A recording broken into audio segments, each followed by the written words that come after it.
Uh, how to do an intro? That's a very good question. Hello, ladies, and go fuck yourself, men. Good intro. I like that. I like good men. Fuck. Unless you're dating.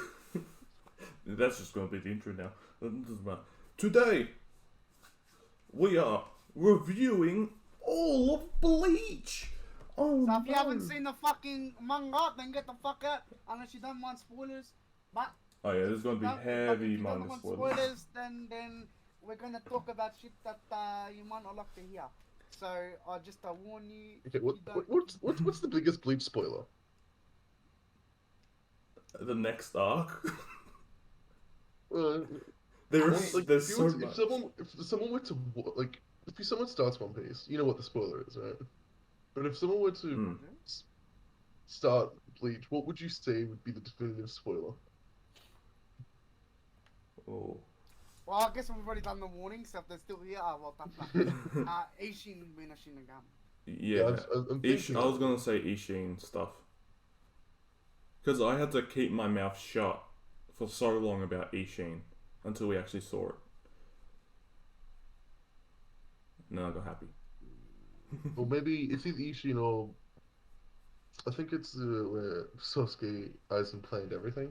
Yeah, Sasuke Aizen's thing is a big one, but most people already know him because he's such a prominent villain anyway. Yeah, I knew that walking in. I did not know Yeah, anything about yeah, Ishin yeah. Yeah. walking in. But like if you didn't know, because I didn't know Aizen was the villain, when he did show up as like the villain, I was like, what?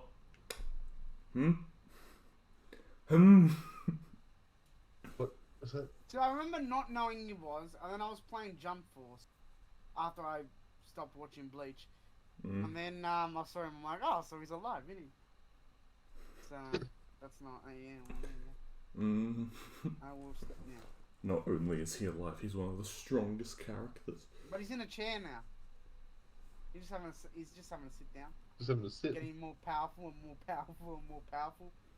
As you do, as you do. Yeah. So it's Ishin, if not Aizen. Aizen. Well, especially the stuff that happens with Ishin in in the last arc and the backstory and all that crap. That's a heavy Yeah, because spoilers. that if actually gets expanded on. Yeah. Whereas the anime, just like Like oh he's just Soul Reaper. Yeah. there are some bits about like Kisuke's circumstances that's kind of spoilerish, but then again, it's like that's already in the anime. I'm just trying to think. Well, I mean, I guess suppose the biggest spoilers when it comes to non-anime shit. Um, is it Who do you? Yeah. was Ichigo's Quincy Yes, actually, yeah, good point. in the Quincy. manga? Hmm? Or was it in the anime? No, No, No, okay, wouldn't there you have go. There you go. but that's why I linked it with the whole Ishin backstory because that's when you find out what Ichigo truly is. True, true. But I think in general, just Ishin being a fucking like that scene of him in the Shinigami. You know what's a good one? Like, Zangetsu and Yuha. Oh, true. That's a good one. True. Because like I vividly remember because when we were deciding on who was going to. All right, first let's just explain some things first. All right, over a year and like 2 months, 3 months ago, we started to read Bleach together. Only in January we started voice acting the characters. I was voice acting Zangetsu, so at the end of the series I would actually have to end up voicing Yuha because they're the same person essentially. Yes. Did you voice Zangetsu with the same like you are kind of bullshit? I think I was a bit lighter because he was a younger Yeah. Yuha. Yeah. But when I went I older, remember I put lighter. like I did a little bit more gravelly. Yep. I Ichigo! The amount of times I had to scream Ichigo. I will come on your face, Ichigo! oh, I'd love to see it.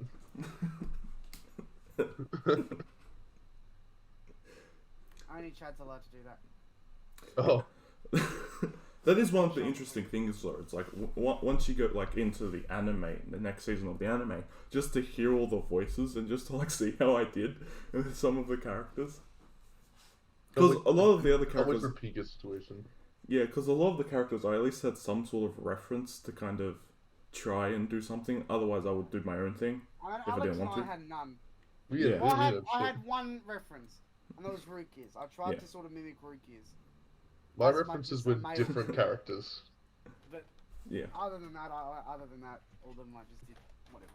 I voiced Kenpachi vaguely like Frankie because I know they had the same dub voice actor. Mm. But sometimes I just reference other things. Yeah. You'd have seen a reference to how I would voice Brew Prisoner for a lot of characters. I think the best voice you did was Thor. In my opinion, I think you did very well with that. Thor. Thank you. I thought I did horribly. I forgot his name, but it was Miracle. But Gerard Valkyrie. That's it. Yeah.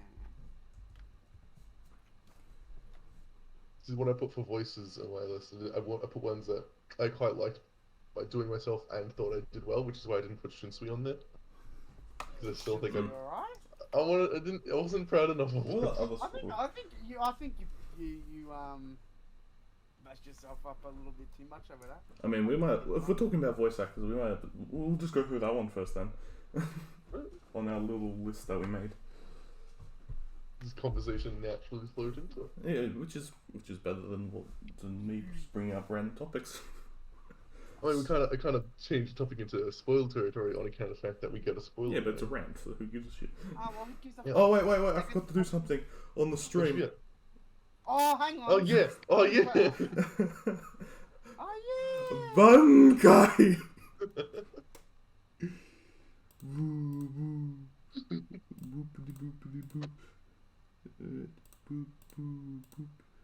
Oh no, Alex is still there. For how is it just vibing there. Oh my god, that was fun. Mr. B, where's he gone? Where'd I He's go? back. Oh. Black backgrounds are not the best. No, I accidentally clicked the purple. Oh, there we go. Let's just move that logo.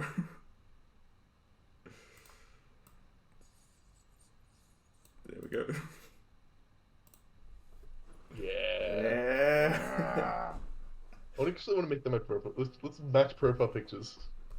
Actually, that's actually a good idea. I mean, I'm fine with it.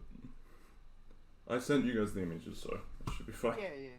Somewhere in some. No, actually, it's not that far. Just doing this on the side while we're streaming. So voices, yeah. So I actually did have Yuha and Zangetsu both on my thing, but Zangetsu was more of a weird one because I actually had to voice Zangetsu and White. That's fun for you. Which I think back when he was either fighting Grimjow or thingy, what's his face?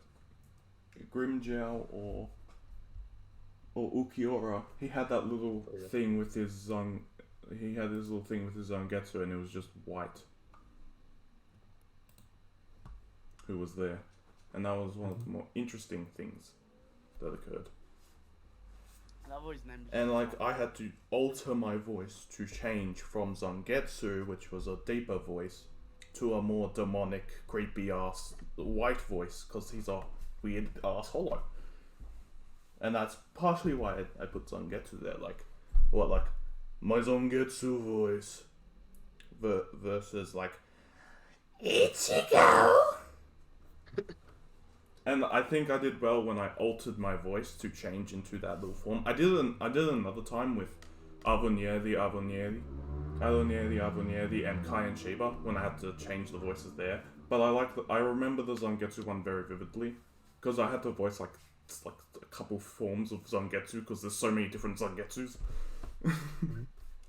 which was fun. Kisuke was just a joy to voice for me, honestly. Just Kisuke. You're just vibing. I love the voices where you could just vibe it however you like. Yeah. Kisuke was one of the best ones. Because he always had the musical notes. notes. Keigo online. Yeah.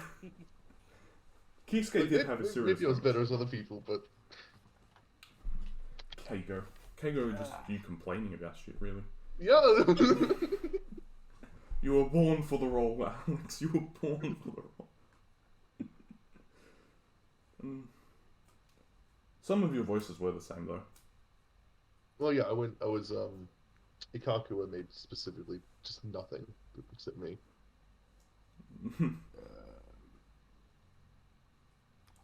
Hold on a second. I think I tried to like, cause with me I tried to change my voices up a bit, but some of the characters I'm just like, I can't be fucked. They're gonna have the same voice. Yeah. And I found that one problem I had is when I switched between voices, their uniqueness began to diminish. But when it was just that voice, Yeah. for Yeah. a longer period of time, then I was more. I think in the Like, latter Eisen, half. when it was just Eisen talking a lot of the time, then it was okay. But then when it was multiple people and then Eisen, I feel like whenever Ikaku voice was talking with anyone, I feel like, hang on, I just sound like me again. Like this other person that's not Ikaku just doesn't sound interesting. I think towards the latter half of the series, I got better at having a voice for Renji. yeah. Because I fell into this kind of like thing where it's like, alright, because I'm practicing for Vegeta now for our next series to read. Which you did wonderfully, by the way. Yeah. Based on So the 43 basically, I'm doing a Vegeta voice because I'm also thinking about Zoro in my head, and when it's Zoro, and I'm altering it so that it's a little bit of a lighter Vegeta voice that's easier to pull off than actual Vegeta, because Vegeta is harder to pull off. Voicing Genyu Sai was fun as hell. Awesome was gonna say. Because I was just like, I'm an old man, but I will fuck you up. I will obliterate you. And then I had to, when he screams shit and uses his powers, it's like, Bungai! Guy, I love it. See, that's why for me I put down my top 5 voices that I like Ichigo, because Ichigo I just get to yell Getsuga Tensho. That's why I like voicing the main characters, because I get to yell their moves all the time. Other characters get to do it, but the main character always screams. So, I do think Alex got actually better in the latter half as well with Shansui. Yeah. Because he had much more of a voice, and he had practiced for so long with it at that point that he fell into the habit, I think, a bit more. Like me with Renji. Those compliments feel weird because I don't think I'm that good as Shinsui. No, you just kind of got better over time. I think we all got better. Yeah. I'd be Yeah, I agree that we all got better over time. I definitely It's got interesting. better at Ichigo. At the beginning, it was sort of just my voice. Yeah. It was still sort of my voice, but I still added. What I tended to do The is accents I were tended the fun to bit. switch. Like at certain points, We I did would accents a change. lot fun. I would change how I was speaking to sort of create a bit more diversity. Like when he got a bit more serious, I would try and make my voice a bit more coarse in a way, a bit more angry, I suppose. That was one of the things I actually learnt about voice acting. People don't really look at shit and go like, oh, they're just reading words. No, they're actual proper acting. Like, they need to express the emotions that they're feeling. They need to know their character well enough. But when you're voicing a lot of characters at once, it can be difficult. And I think another thing that was working against us was that we were getting them and we were just reading them as we went along. We weren't studying the actual voice actors. They actually study that. They study what they're doing. They'll get the script. They'll look at it and be like, okay, I should speak it like this. We were speaking it as we were going along, which was a bit, which I think, everything considered. yeah, because I would stuff did up rather on well for that. I would stuff on a few words because I was concentrating a bit harder on how I was saying it over what I was reading sometimes. So I would stuff up on some words at times. I found a problem with the build up because you'd be talking and it's like you say something, it's like, okay, how could you do this next page to me? Like, why would you change tone? Like, it's a build up. You wouldn't know until it ended. So you'd say most of the line and then you realize, hang on, that kind of builds up to much more dramatic moment. Even when you're reading a manga, like one of the hardest things for me to kind of tell you guys that this is your character, because I had the physical copy, so I could flip through the pages a bit easier, just to look at like when my line was next and go through it a bit. Found some of the not a lot of them, but a few speech bubbles just annoying to figure out who's saying what. Yeah, some of them were. When we had to say things together, that was very funny. Or even when we sometimes it did work. Sometimes it was yeah. When we had characters who talk to each other, I think that was one of the things that was like, fuck. Because you just had to constantly switch voices. And like, I tried my best to put everyone in a role that they didn't have to talk to themselves as much as they did. At the beginning, we kind of fucked it a bit. And Yamamoto talk to each other. Yeah, because we were together when we started voice acting at my house. So we didn't actually decide on anything. We just kind of put everything together, random. So that's how I got character stuck. Would show up, and then we'd be like, yeah, you can do that guy. Yeah, so like that's. I got stuck with Orihime and Ichigo. And Rukia. And Rick. I gave up in the end. I couldn't be fucked switching between Ichigo and Orihime. Orihime, I couldn't be fucked.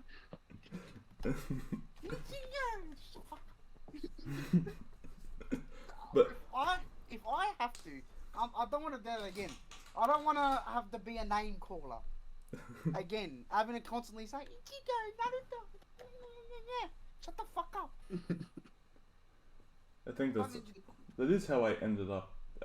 Just fucking only being Renji from the main cast. I guess Kisuke as well. Like, I didn't voice a lot of the main cast, but I did voice a lot of the captains. I was the main voice for the captains, and I did a lot of the Espada. What did I get at that point? I got Ishin, Ikaku at that Sajin. point. One of the main cast. I got Uru and Chad. Yeah. I don't know if Don't forget Don DeCharco. Don DeCharco clearly is a main character. Oh, and Don Kanoji. Yeah. Oh, Don Kanoji. Clearly main character level. Me voicing the Ichigo sisters, that was weird. Because I was voicing both of them. And literally anytime one of them shows up, the other one is right behind them. Yeah, that's true. So they're seldom by themselves. They always come in pairs. So I had to constantly just be like on the ball with that shit. It was interesting when Caleb was both Kon and Ichigo. Cone. Yeah, that was fun. I never found my voice for Kon. Kon was just because he never showed There's up some characters you never just like figured out what that's what exactly I didn't like wanted for about them. Kon. He was just that character that was there just as a mascot, and then they Who was forgot the For me, the wolf captain? the one I never figured out was Shuhei. He sucked. Oh yeah, good point. Yeah, I never figured him out. I don't think I ever properly. I did it towards the end, but then he kind of didn't exist anymore. The wolf one. Saijin. Saijin, yeah. I forgot. No, not that I forgot. I just didn't really find a voice for him until the very end, and then he fucked off, so that I couldn't do the voice anymore. That was also the funnest thing. Was like some of us were just voicing the entirety of the squad. I voiced essentially all of Squad 12, being Mayuri's squad. And I also voiced all of Squad 6, being Byakuya and Renji. You did, didn't you? Yeah. You voiced all of Squad 7, being Saijin and Tetsu Zaimon. Yes. See, I remember the names. Archie and Kaku and shit. I didn't have the... You didn't have the little girl or the pretty boy. I had the pretty boy. Yeah. Which, it's more just like Ikaku's best friend. Oh, I should put Giselle as one of my voices. That was funny. And then when Caleb finally learnt that he could use his voice changer. Oh yeah. For as not. The fear. I have a mixer, audio mixer, and it has a built-in effects unit, and there's multiple effects, and one of them I can't remember which one it was. I think it was the deep voice, the pitch changer, and I made my voice really deep, and I spoke like a fucking demon, and it was very fun. I quite enjoyed that. Was it a bit cheating? Yeah, but well, it is what it is. I mean, you have the resources. I think I used it you should use them. again for someone, but I can't remember who I it remember was. you did use it again. I just don't recall who. I used it twice. I used it for one guy that died like within 10 seconds, and I used it for another guy who I cannot remember who it was. But I used the one that was a bit more like a Dalek voice, but obviously yeah. I didn't. Oh, Rayo. Oh, I Rayo, used it for yeah. the hand. Oh yeah, the hand of Rayo. Yeah, that guy. Rayo's left arm. Yeah. Yeah. He was. I quite enjoyed voicing him. He was fun. That was interesting to watch. Just my Yuri going like, oh, I'm actually 5 steps ahead of you. As it turns out. Even just It's always interesting seeing that. even Yuri was just pain for you. even in just in terms of the time and the moments that we were reading, and we were just there was just one of us being the dominant voice at times. I love it. There was so many times that like 5 chapters will pass, and then we'd be like, "Oh, great voice acting, Caleb." Yeah, I was Which was hilarious because he voiced most of the main cast, and they didn't show up. Or a lot of the time, like you kept yelling at me, but then like what? And then I feel like once like I did the Mayuri one was a lot. You have to give me that shit. Yeah. Yeah. Especially when you Any have to- Mayuri moments are fucking long. Like he never just says one word, does he? No, he never shuts up. It makes sense. He's a scientist. He uses a lot of big words. Even his banter with Kenpachi is hilarious. It is, isn't it? Is that a question? Are you asking yourself? But yeah, Mayuri was probably my best voice. Because it was just so distinct. And one of the shittest things I always got annoyed at is when I had to change from Mayuri to someone else. In particular, Genryusai. Because they had a couple moments where they would just like have long dialogues towards each other in the meetings. And I was like, oh shit. I like when you said you were like, finally I can stop voicing Mayuri. And then the next chapter he just shows up.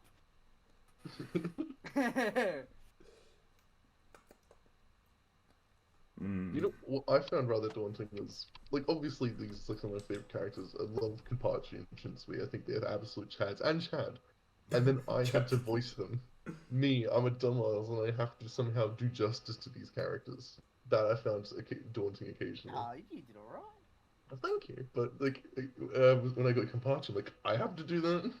I don't know if I can. It's a large responsibility there. I know I did fine, but it's like this Chad right here, and I have to do that. Yeah. It was fun though, of course. Love Kenpachi. Fuck, what a Chad. Oh, there's some words. Let's see. Oh yeah, I want to talk about the one I voiced as Scottish. Baragon. I loved Baron. I loved that. I was The like, you number know, 2 Espada. I can vaguely do this accent. I'm going to do it, and it turned out to be on the black guy, so that was fun.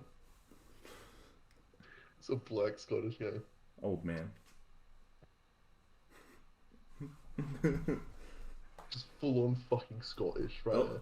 That was one of the interesting things, because like once I feel like we got to like the midway point of the Fullbring arc, because a lot of them weren't Japanese, so like we partially started doing accents there as well, Yeah, a bit more, which is with gonna be with fun. the waiter, with the eye patch. I think I mixed Ryu and Chad there, so he was like clearly big and smooth, but I wanted the speech pattern of Ryu. Yeah. My only Which regret I- is which not I started- giving more people accents. I wish I would have given him a You gave the what in the Fullbring arc? You gave the one who appeared as the enemy an Aussie accent. even though I looked at him like he's not an Aussie, but I'm gonna give him an Aussie accent. Just do it anyway. And that was very fun. And then he Yeah, why shows not? up again. And then he shows up again. I'm like, yeah. Like, you already have an Aussie accent, but that one was just right. Ichigo. Yeah. Ichigo. Ichigo. That was very funny. And I gave that little bitch the Italian accent. Lily. Filotto. Yeah. Oh, better at accents, I'd probably do them more. Moron. Yeah. But I also don't want to repeat accents. I don't want to do another. And there were attempt also a lot of to like or another German sort of- words, especially in the especially in the last I arc. cannot pronounce German words. I could not fucking. I tried my Oh. best. I think I did a few of them all right. But It's not like I can pronounce Japanese words much better. But yeah. But you have more experience but I'm more pronouncing used to it, so Japanese But words it's odd. over thing But it's odd German. because English And Spanish. is a language that is much closer to German than Japanese is. Yet Yeah. the Japanese words are easier to pronounce, Mm. which is weird. Now, that could be because it's a very syllabic language. Mm. It's very much chopped up into syllables Yeah. instead of sounds, which is probably why it's probably easier than German, because German Yeah. is fucking weird. I feel like I kind of have. I feel like. Why am I the only one who's done voices for this? Like, come on, show what you got. Show what you. No. Oh, well, what voices What? I've done? What voices I did? What, you I don't want to refuse change your to. voice? I refuse to demonstrate on the internet. Not even Shansui. Yeah, especially Shansui. Especially Shansui, bro. You guys keep complimenting that, but that doesn't mean I'm proud of it anyway. Like, thank you, but it's. Yeah, I'll try and do my Yuri. Thinking about, I just kind of just do it. I don't even think about it. I just do it. When I have to think about it, I'm like, ah, fuck. Perhaps true. Nah, that's not right. Perhaps true. Quincy's have another name for it. No, that doesn't feel right. I don't know It's why. alright. What line did I say? Perhaps. I don't know. I just picked out my book and picked a random word. Perhaps true. Quincy's not an enemy. I don't know. I got love in Brave Souls. Voicing women was a weird one. I was very rarely original when it came to women. Female voices. Women. Yeah. Yeah. That was a weird one. Is it this one? I wanted to. There's a Keiko line somewhere. You want to do it? I am Mayuri Kuratsuchi. Mayuri. Who's that from the anime? No, it's in the manga. Mayuri Kuratsuchi. Ah, that's what it is. It was more interesting when you had a more distinct voice for a character. Mm-hmm. Because you just knew it so well. Yeah, because then you can actually just do the, here we go. It's like, I know he's alone with Rukia. Yeah, she's a goddess. That's slander. I'm a respectable young man, and you sure seem to like the hotties yourself. It's natural. Love Keiko. Didn't Keigo call Rukia like a young lady when she was like over 50? Yes. Would've. Understandable mistake. Yeah. I mean, she looks. Oh, I love my Master Masculine voice because it was literally just me practicing for Mr. Satan. Mask the masculine. He's just a wrestler character. I'm like, I can practice here. I can learn how to be Mr. Satan. Yeah. Oh yeah. No, that's what I wanted to do. Oh no, shut up. He did beat the shit out of a lot of characters. Because he just fucking did. wouldn't die. It's like a similar to Miracle even. Mm. It's just needed someone else to do it. You had another character who just wouldn't die, Alex. Oh fuck him. What? Why? No, enough with the Beatles. I love Baz B because it wasn't really anything unique for me. It was just more me just getting to yell with a slightly different voice, and it was just really fun seeing his shit. I'd see These more like guys if I actually said had what? one. If I could, okay, let's get this. Let's get Mashal Volume 1. Let's read out a line. Let's see, Kenpachi. Oh shit. Let's see who Kenpachi is now. What is it? Fuck, I've forgotten. I've literally forgotten. Don't worry, I can't. No, I can't do it. That doesn't work. I can't read Mash's voice lines as Kenpachi. Why would that work? Because I wanted some line to say, right? That was a bad idea. What other voices did I do? Kago, Bazby, Dragon, Dundachaka. Love Dundachaka. I had to Wouldn't do be it. Nell. Neliel. Neliel. Nelia to Odeswank. Which was interesting, especially when she had to change forms. Because I went from a little bit of a baby voice to more of a grown-up woman. And don't forget that Caleb said to punt No. Nell. What did I say? Nah. He wanted to punt Nell. At the beginning of the chapter when she changed forms. It was hilarious. Why would I want to punt? Why would I want to punt that? I don't want to do that. I never said anything about that. I want to say it's a mixture of both. When it's because Ethan gave us most of the voices, but I also found that almost everyone I voiced are characters I liked more. So I can't tell if it was just Ethan being a god at figuring out what I liked, or if it was just that I felt close to these characters if I voiced them, or if it was both. Are there any characters that you didn't voice that you still like though? Bleach, and Orihime are among my favorites. Yeah. Otherwise, Genurisai. Yamamoto, yeah, Genurisai Yamamoto, one of my favorites. Because I voiced Genurisai. Yeah, I love that guy. Oh, you know what I mean, I else? think with some characters I probably liked them more. Like I liked them more than I would have if I hadn't been their voice. However, That's why I think it's nice that you're going through the anime now to like. There were still characters that I liked even though I didn't voice them, like Uryu. But I've always liked Uryu. But Yeah. And some of the characters I voice is just like you can't hate them. You can't hate Kenpachi or Shitsu or Chad. now, how could you? I think I put Chad as on my favorite top 5 characters because it's Chad. Like he deserves to be there. Yep. He is just a Chad. Any other characters I was fond of? There's also that That's big really like cool. mystery behind Chad in the Fullbringer arc. Like, where's Chad? Where's Chad? And then when he shows up, he just looks so amazing. Chad. That image of just Chad he's just walking. It's just him walking, but the image, the stance he's in, just power. Well, he's a professional boxer now. It's just. He actually Kubo did a few like art pieces like after Bleach had ended, as you do, you know.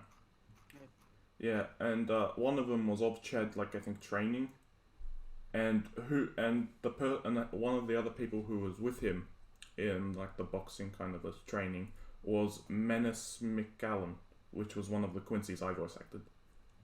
Really? Yeah, the pink haired one. Yeah, the one who was known as the Power. She was boxing with him because she never died in the series. Yeah, she fucking decked Kenpachi. Yeah. She was fucking strong, bro. Yeah. So now she's boxing with Chad in the human world. Well, who was this character again? I was looking at Search up Menace. Quincy P the Power. Yeah. P the Power. In Bleach. I think it was like all her ability was pretty much just being incredibly fucking strong. Yeah. She actually went toe to toe with Kenpachi. Well, he was weakened. Yeah, and now she boxes with Chad. Isn't that nice? Also, other things to note that are things that we learned after the series ended. Like who runs the whole Esparta's world shit, like the Hollow World, Weko Mundo now, is actually Nell and Grimjow, as they share the role as king. So, because like all of them pretty much died in that. A lot of them did die in that arc.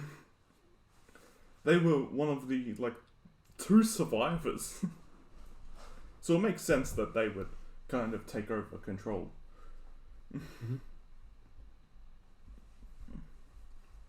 Bro, this fucking panel. I'm sorry, Google Pete the Power. Right, I'm just gonna send it to you. So I just keep looking at eyes, and I can't help it. What a fucking legend. What a legend. Well, we might as well just move into our characters now, I guess, then. Aizen? Yeah, so my favorite characters were characters of voice. Who's Who starting wants with? to, who wants to go first? Just do Aizen first. Let's just go. Let's just go. Let's go with Aizen first. Yeah, let's go Aizen first. Aizen's a mad cunt. He is, yeah. Is that all? He's a mad cunt. He's just a mad cunt. He's just a mad cunt. Right? This man... Some people say he's better than Madara. Okay. It's okay. Simply because he was the puppeteer and not a puppet. Okay. I will say this. I don't consider Kage to be canon. Okay? So whenever I think of Madara, I don't care about that.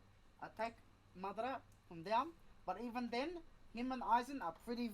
They are very much the same. They are very similar. I would probably say Madara is like a nanometer higher. Right? Which is interesting, because we got more But- out of Aizen. But they're still very much, very, very, very much, very close. Mm. I think I appreciate them for different reasons. Yeah. Aizen, I always compare him, like, I would say he's, like, what, the third smartest Bleach character? Yeah. Behind Mayuri and Kisuke. Kisuke's not I one. think strategically he is the smartest. Strategically, yeah. In Yeah. terms of, like, I mean- scientific, mathematic intelligence shit, then it's Kisuke. Mayuri and Kisuke. Well, Kisuke's the bit of the mixture one. That's why he's, like, known as, Yeah. like, the smartest character. Mm. Because even though, like... Because realistically, without Kisuke, Aizen kind of wouldn't have been imprisoned. He fucking checkmated him early on. Mm. And then once that power kind of grew and it rejected him, he just got fucked by his own power. Yeah. He just... Was the 5 things at the end of near the end of the series? Yeah. Like Kisuke for his trickery, Ichigo for his potential. What were Yeah. the other ones? Kenpachi for his strength. Aizen two for others. his intelligence. Aizen for his sheer fucking cutting. Yeah. What was the 5th one? Was it Genryusai? He's a bit dead. Shansui. Really? Yeah, because he was now Commander-in-Chief. Maybe. I think it was Shansui. No, I feel like it wasn't on its kind of thing. They could understand his power and they could get around it. Because they hadn't seen his Bankai yet, especially. Even them just stealing the Bankai early on, it's like that plot, the third got really changed really quick. No, it was science. The name guy, wasn't it? The name guy. Oh no, yeah. It was the number 1 of the Zero Squad. Yeah, that's him. Yeah, for his ridiculous. Yeah, I liked him too. I didn't voice him, but I liked him. I like how this cunt's been in the chair for like all these years, and he hasn't been able to move, and then he's still in the chair, and he's like, you know what? You know how I'm gonna fix this? I'm just gonna shoot the entire fucking island down. Here. Yes.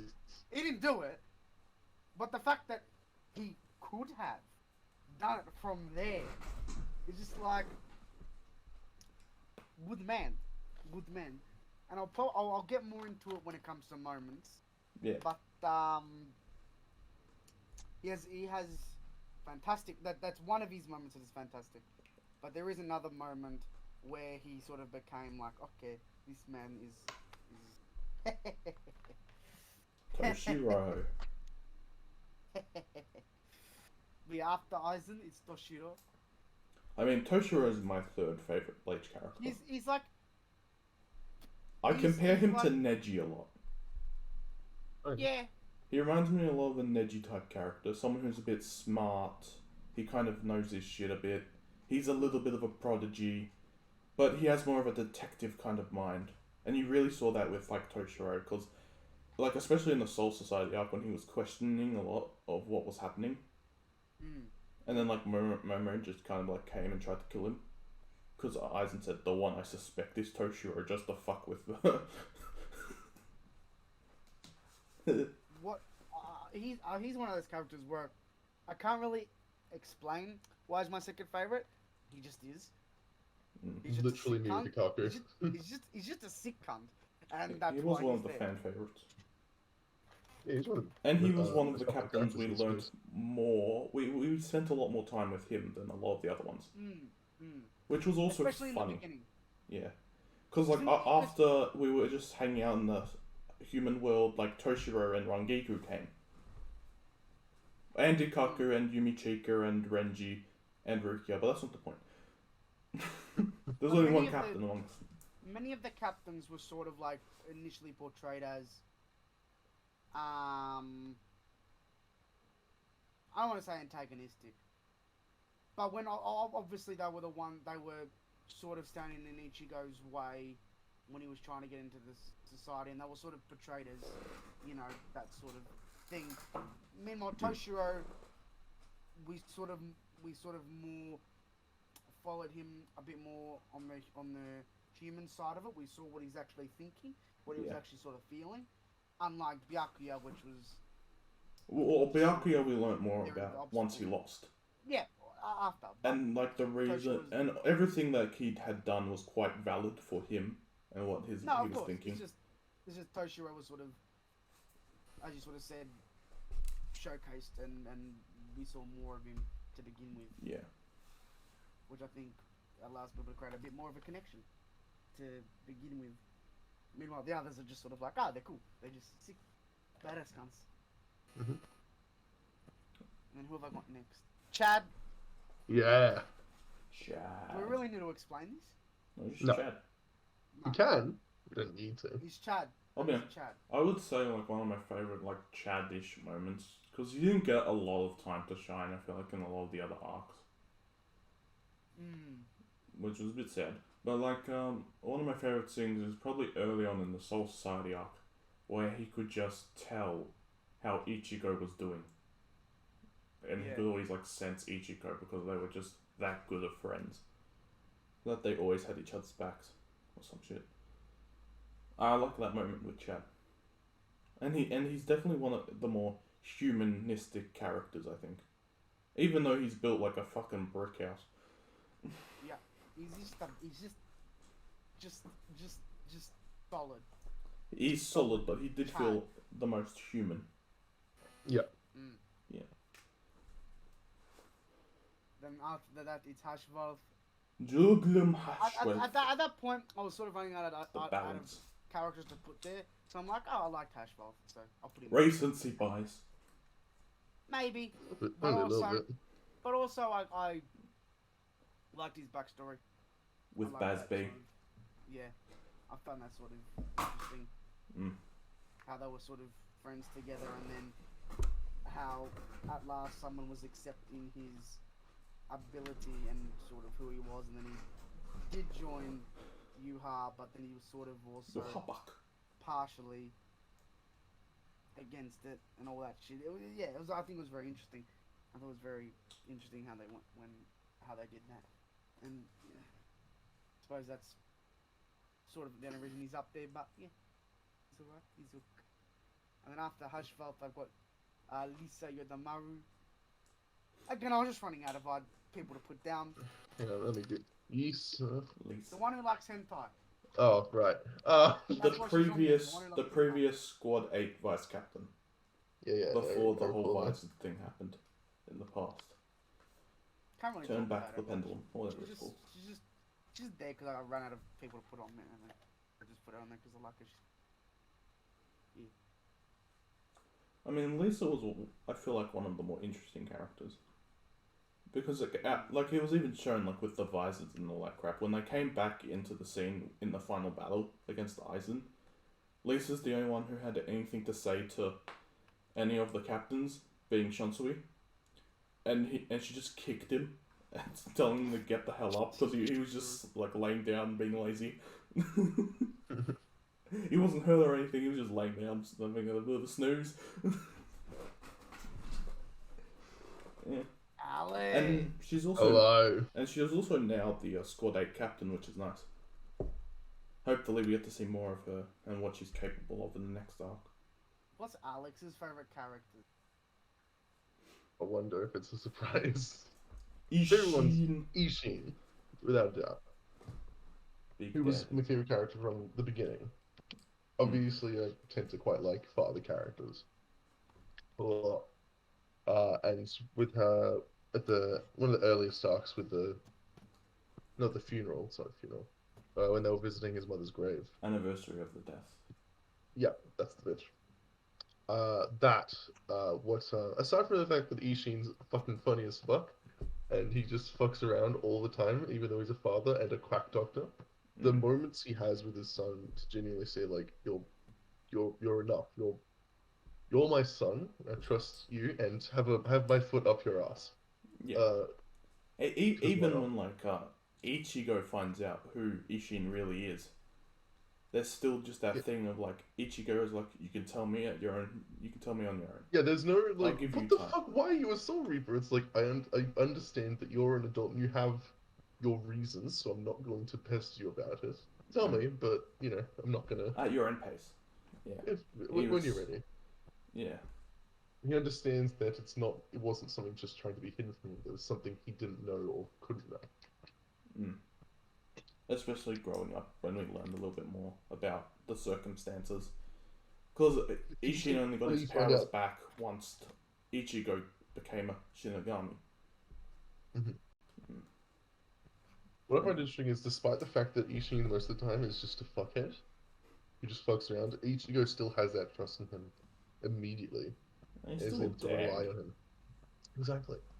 And one of the only like shonen protagonists' dads who actually stays to be a fucking dad. Yep. Where's Dragon? We don't need Dragon, we have Dawn. We've done. King fucked off. Bardock's dead. What else is there? Minato kind of did a bit of a. I I mean, he he's did a lot for his son. He did everything he could. But didn't but he's no issue. Bro. What? Okay, there's a difference between fucking Ging ditching his son. Oh, kind of. And then there's someone who died for him.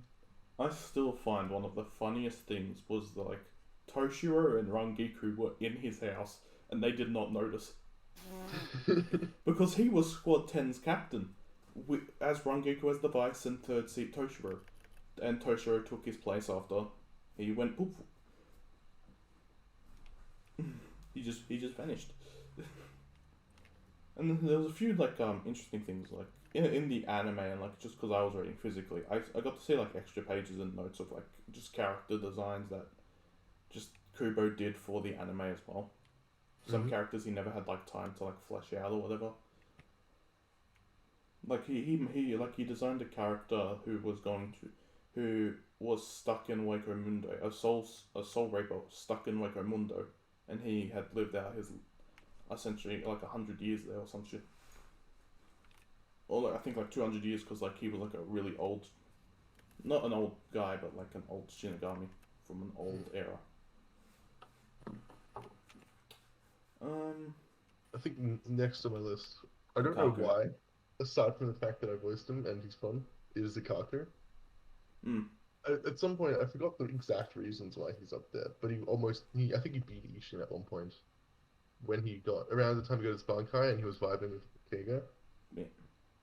Sometime around that part, I really respected Ikaku way more, and he actually got a lot of spotlight. He didn't get that spotlight again at any point later in the series. It's not that he was sidelined per se, it's just he was. When it's revealed that he has a Bankai, when he really should. Yeah. Because it's like being a third seat, you're not expected to have a Bankai. Fuck. Not even being a lieutenant, you're expected to have a Bankai. And yet he just did because he had leveled up on so much battle experience with Kenpachi. He's just that good. He just had a Bankai. His Bankai was a bit of a weird one. With the fucking axes. Yeah. And like the dragon thing and the power up of thing, but like it was decent enough. Did the trick. Yeah. And even watching as Keigo's sister fell in love with him.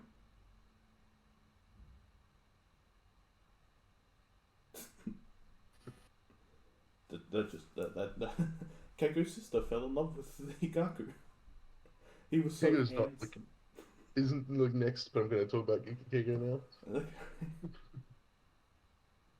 Yes. Keigo, it's fun as fuck. Out of all the characters, aside from the main cast, from Ichigo School, Keigo always stood out to me as just this loud fucking idiot who complained about everything. I love him. I would also claim, like, out of like the most human characters, he was one of the bravest. Because like he just picked up Zenosuke or whatever his fucking name is, Zenuniko, whatever. The fucking the sanctioned Afro Shinigami for the thing. He just picked up their sword and like tried to stand up to Aizen in that thing when Aizen was just walking around. He tried. He didn't know what he was going to Tried. And Mizuho had But he- tasers for some reason. do. But he did it, bro. And then the Afro Shinigami came. He slapped him. He said, "What are you doing with my sword?" And he punched it. He opened the fucking Shikai. He punched the earth and said, "Fucking run!" I love Giga, bro. That's number 5. Number 3 is Kenpachi, because he's a god. Kenpachi's lucky. What's that? The only captain to not have a Bankai? That's how he was introduced then- first. He didn't even and have a then he normal just- sword. He was all And fucking he still kicked ass. Yeah, but his like spiritual level was like fucking Off ridiculous. charts. Off It the was charts. just... He broken. fights with a special eye patch just so he doesn't kill. Like what more Chadness do you need? Like just F you, like I fight with an eye patch just so I don't have to literally release nerves everything. himself. What was it with Unohana, was it? Near the end? It's that he never actually truly exerted his full power. Yeah, because he had no So- one to do it against. There was no one on his level Mm. to let him do that. And I think the fight with Ichigo was more about him learning that the whole name of his Zanpakuto was important. Mhm. Yeah. Is that how he won in the end? That's how Ichigo won in the end. Yeah, it was kind of a bit of a tie, but It's wild that even though he, in Kenpachi, in the first fight, Ichigo versus Kenpachi, Ichigo like fucking won by a hair, and Yeah. he's still Kenpachi's like still way stronger than Ichigo. Yeah. Properly. Later in the series, which we're going to talk about because we're definitely going to talk about these moments. yeah, because Kenpachi is, you can't look at Kenpachi and go like, this character doesn't stand out as one of the most badass characters in all of fucking Bleach. All of, No, all of it doesn't. everything. It doesn't. He's not the weakest character. What do you mean? Like, Oh yeah. like Doesn't even have a in the Bankai. full bring arc, he just one tapped and just like went on his business. Like that power was built up like, oh, I have time abilities. I have the god time or whatever. I've been gifted by God to have this time ability or whatever. And he just got one tapped by Kenpachi, and Kenpachi was I just love waiting when there for series so do that. long. I love when a series doesn't build up the character; they build up someone else, and they see like this guy's power is astronomical, and then they get someone else to one tap that guy. You go like, oh, this guy, fuck. Like you cannot quantify this guy's power enough. You have to get someone else to do it for him. Yeah, Kenpachi coming into the whole going to Ryo's palace because he was late because he had to go toilet. And he went with Mayuri. He went with Mayuri. And he saw Mayuri. Like, yes. Even What are we doing here? Even in the end, like one of the heaviest spoilers is that Yachiru dies. Oh, bye-bye. But then we learn like his Bankai and the spirit form of his Zanpakuto is Yachiru as well. Mhm. So Yachiru will always be with him. And a part of him. Which is kind of nice. My boy. Which Well, does mean well- that now Ikaku's the second division. He's the lieutenant of that division. Yeah. Squad 11. Good stuff. Who's the last one? Last one, Shinsui. Shinsui, the current squad one Remember captain. reading it? he shows up. He's just sitting there, like with the fucking pedals flying, with the fucking, I think it's the alcohol. And then I'm like, oh, this guy's cool. And then you just tell me like, oh, that cloak he's wearing, it's pink. I'm like, okay, I like this guy. He's Yeah. my new favorite. He's He's wearing one of my pink. favorites. I mean, he's amazing. Ah. He's a legend. Even his And that bum entire- fight is incredibly weird. I love his entire ability with Just Might as games. well. Just games. It's just about fucking, yeah, the game's bullshits, and And he sets sets these rules that people must follow, but also he must follow, and then he just toys with them. yeah. What an interesting ability. All these, look at this Kenpachi who's, and then there's Shunsui with fucking games. Yeah. He just plays games, bro. I will That, say that, that was something one of the about Bleach. things, like, when he was versing the first Espada Coyote Stark, it's like, why didn't that affect you? Because you have to hit the white, not the black. Which was funny. I found it very interesting about Bleach how a lot of their abilities, they've got a wide range of different abilities, which is odd because you wouldn't assume a power system like that would have that vast array of different gimmicks almost, but no, Yeah. it does. which is Because you very- can keep leveling up. Your Bankai isn't just a stagnant. It can't. It's not just a stagnant thing. Mm. You can expand upon it, which was clearly shown to us that you can expand upon it. The only ones I feel like it's harder to expand on is if you don't have like a special type, or like you have like a melee type, like Ikaku's. I feel like it would be hard to kind of expand on. Yeah, they can't really get much more than that. It also like speaks a lot about who they are as people, especially when you like see the true forms of their Zanpakuto and what like they look like, and it speaks to who they are as a person. Mhm. I love when abilities can characterize the character as well, Oh yeah. Mm. which I credit most to JoJo's with the Yeah, scans. because But a lot of other studios as well. Yeah, I know Jujutsu does it. I know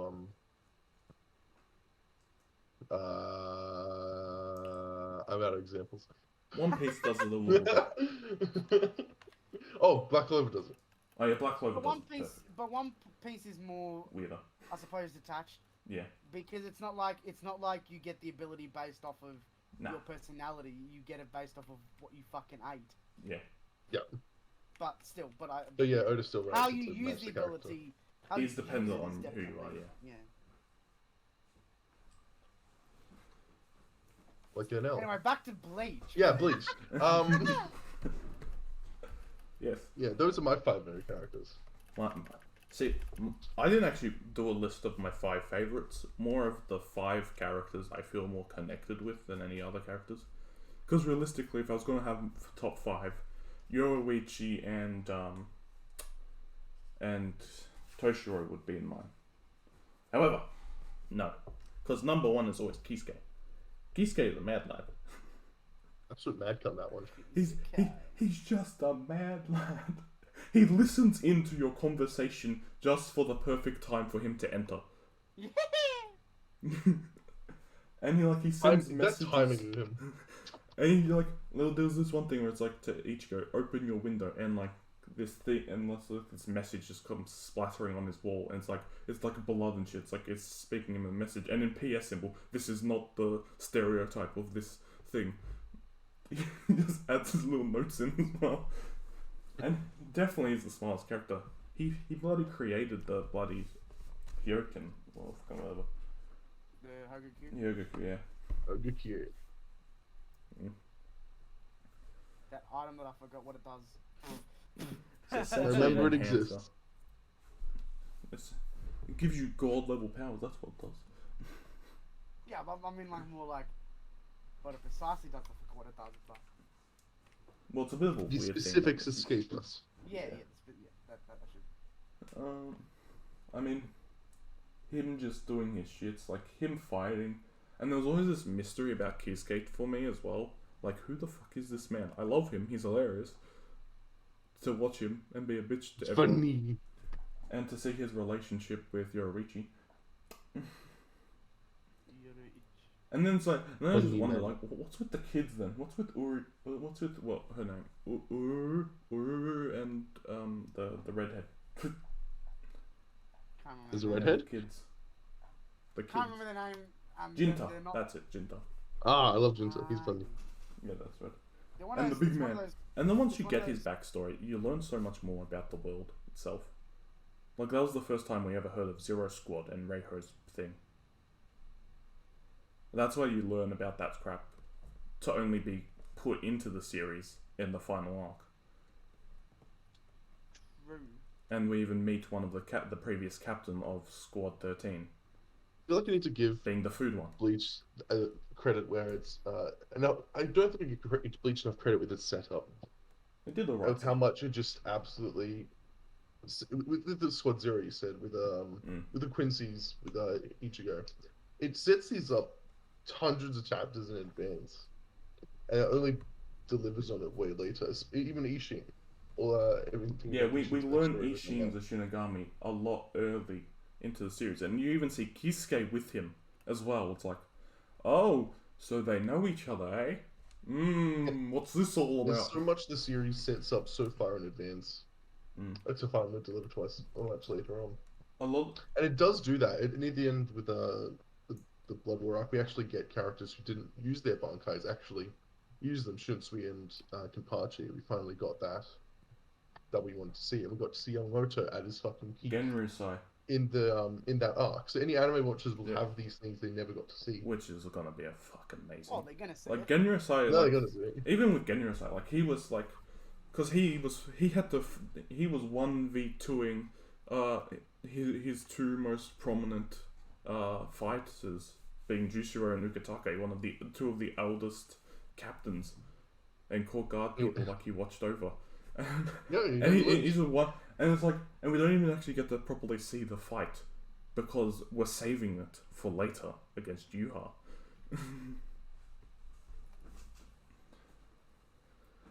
I remember seeing somewhere like who's the best fire user in anime.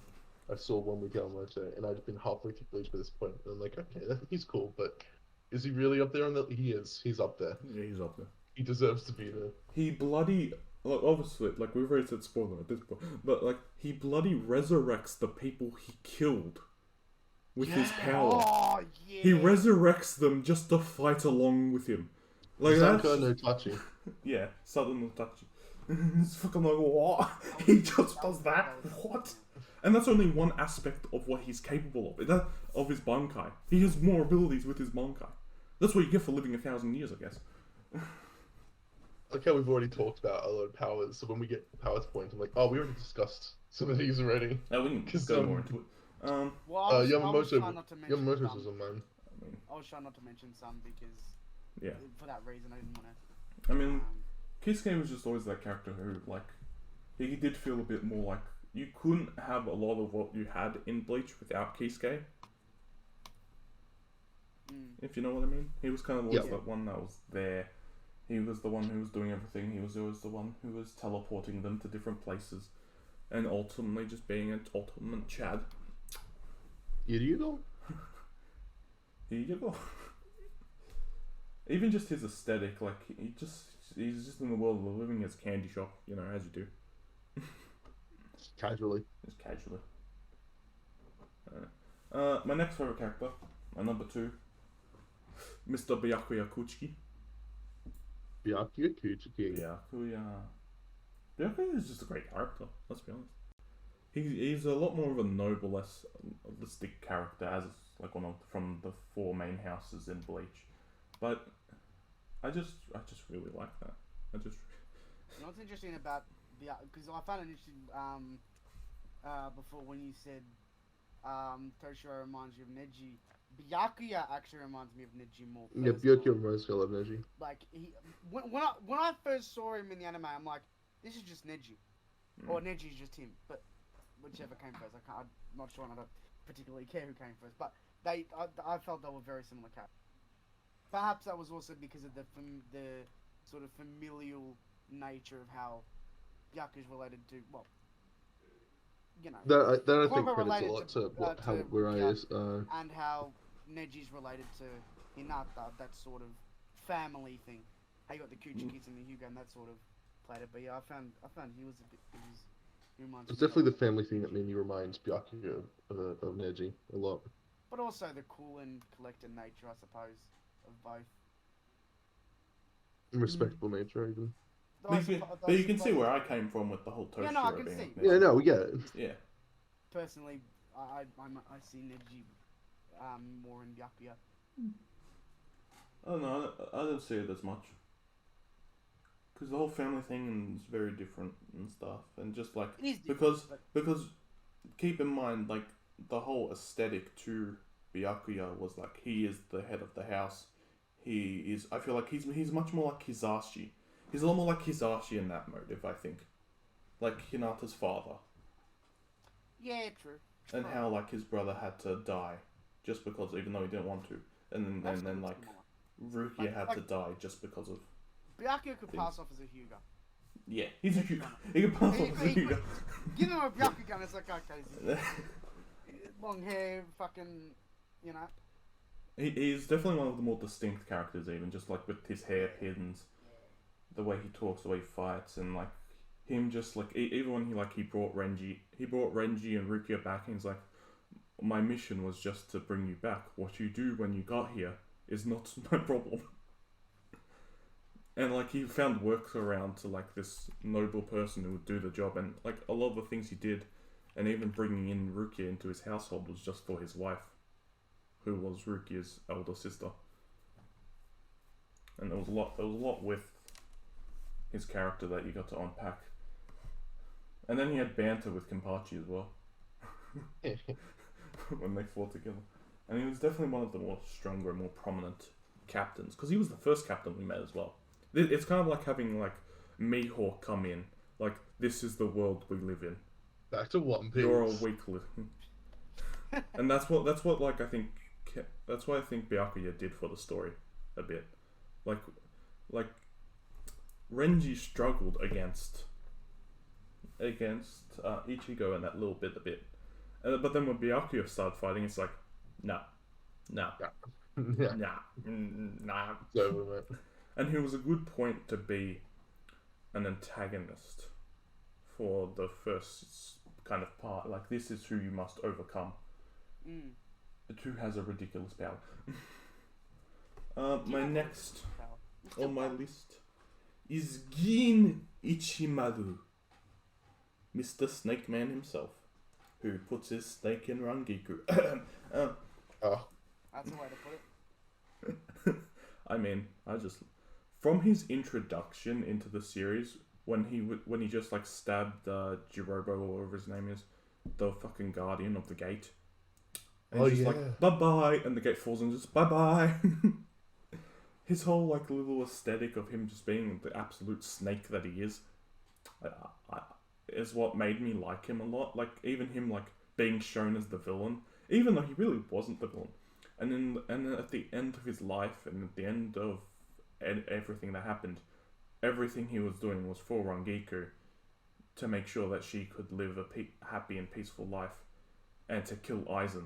And he was one of the closest people to actually kill Aizen, because he found out the weakness of his sword, being that he can't use it if you're touching it, which made him get his edge. And he even withheld an important information about his own sword, which he can break a bit off of it, and inside is poison, so he can put poison within you.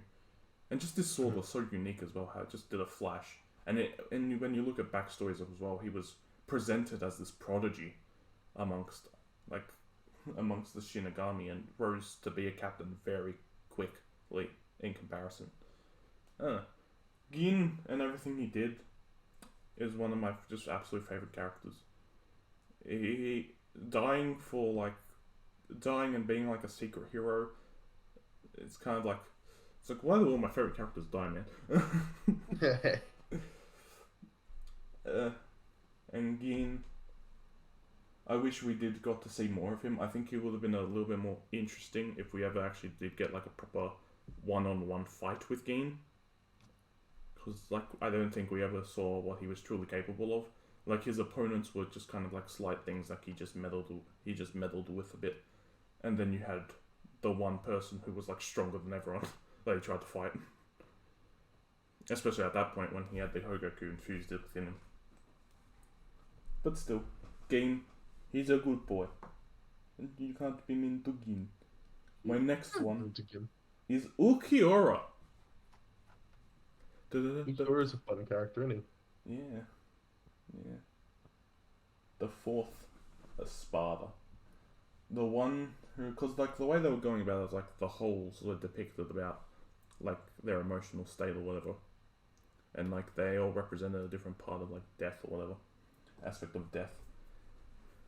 And like with Ukiura, his whole thing was he didn't have a heart, and that was kind of like his whole thing, his whole shtick. And I think that grew upon it with his relationship with Orihime, and how at the end of his life, he was no longer the monster that they all depicted him as. He was someone desperate for love that he could never have, and ultimately died to someone who'd lost control and became a monster, seemingly like him. Yep. Mm. Thematically, Ukiura is amazing. It's a sad character and a sad fate, and that's why I love him. He's definitely by far one of my favorite characters in all of Bleach. But he really had like really cool aesthetic and was just like one of the most Shame he's trusted fucking ones. dead. It doesn't matter. Look what arc we're in now, Caleb. He'll come back. Ah, true. That's true. Like any powerful character who died, I'm just like, are they coming back? Are they? They're coming back. And last but not least, Mayuri. They're coming back. You're still there. Last but not least, Mayuri. What a good boy, Mayuri. He's just a dickhead.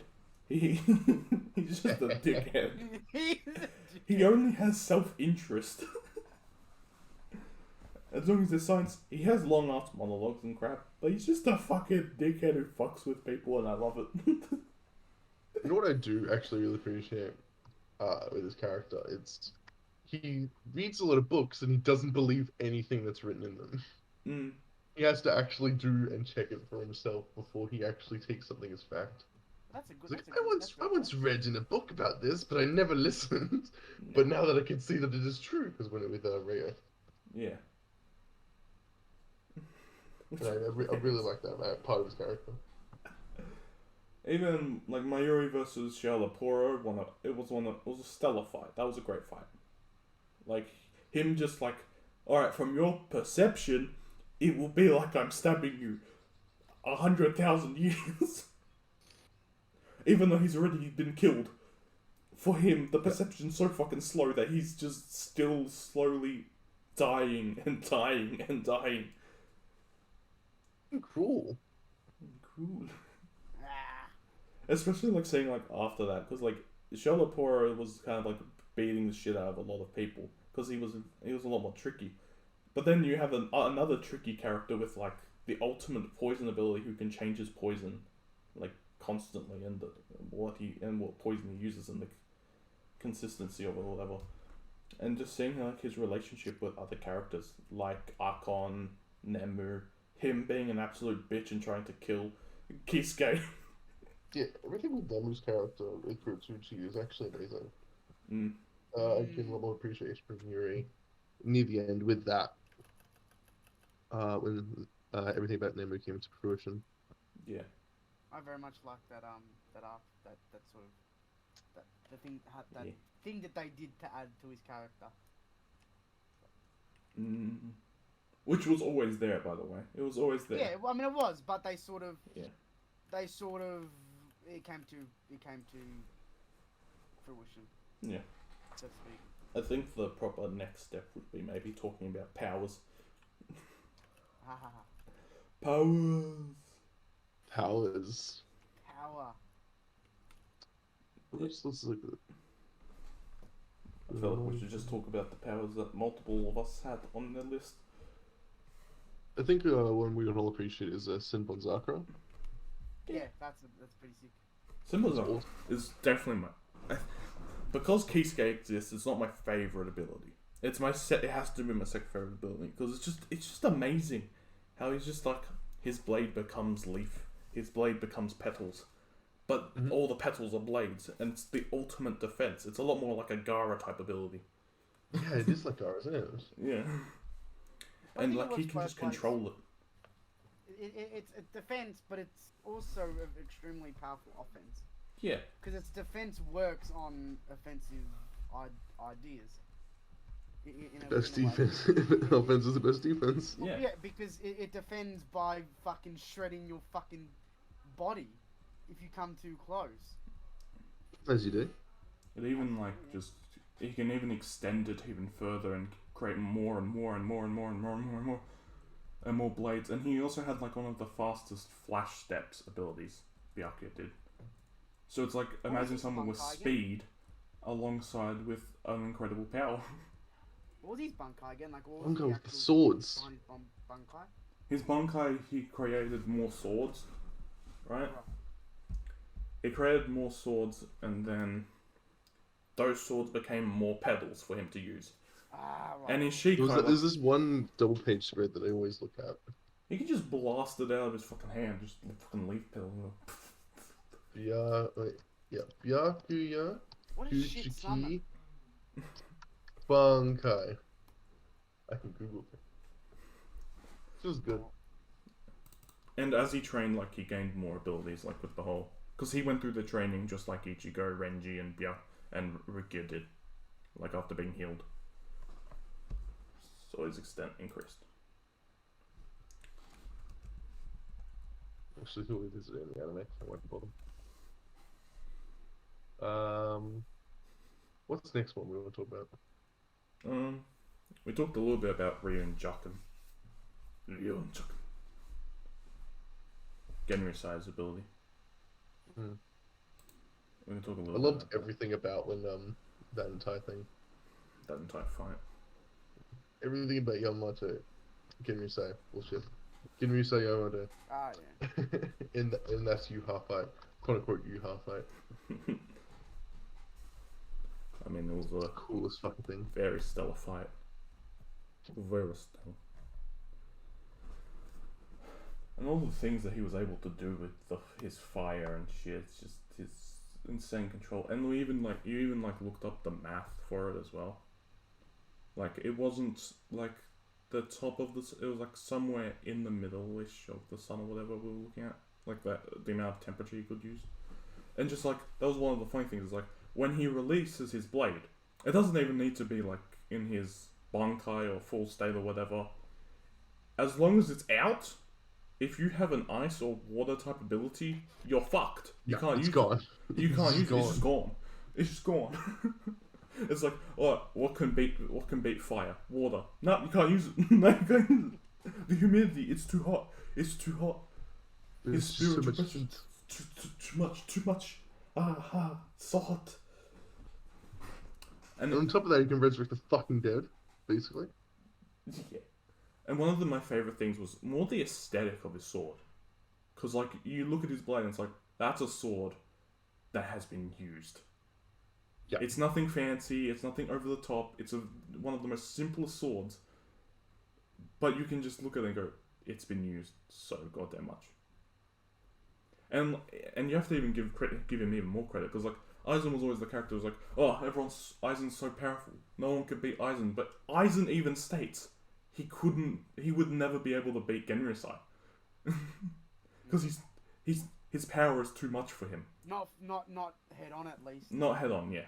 Because obviously he creates the fucking extinguisher for him. But even with the extinguisher, because we still, at that point, like, we still don't get his Bankai or whatever, he still beats the shit out of the extinguisher with just his fists alone.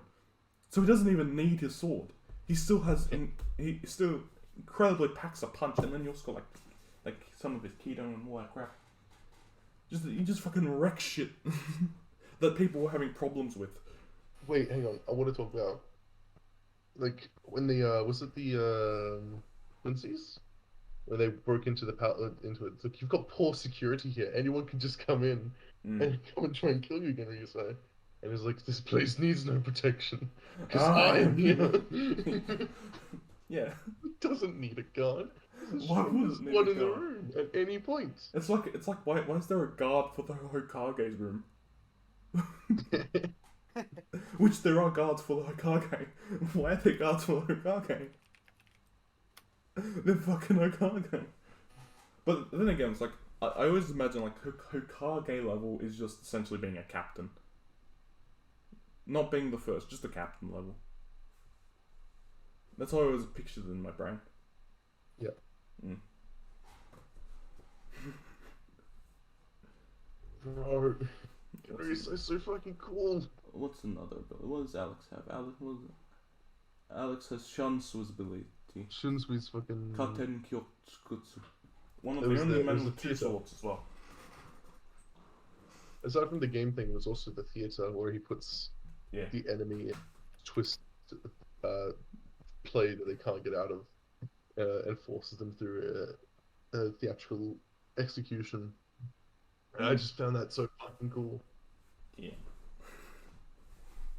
He has one of the more interesting swords that I struggle to define when like I try to explain his abilities and what he's capable of.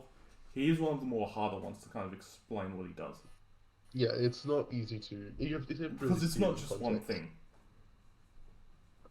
If you don't see it actually being used, it's not going to click too easily just from the written word. Mm.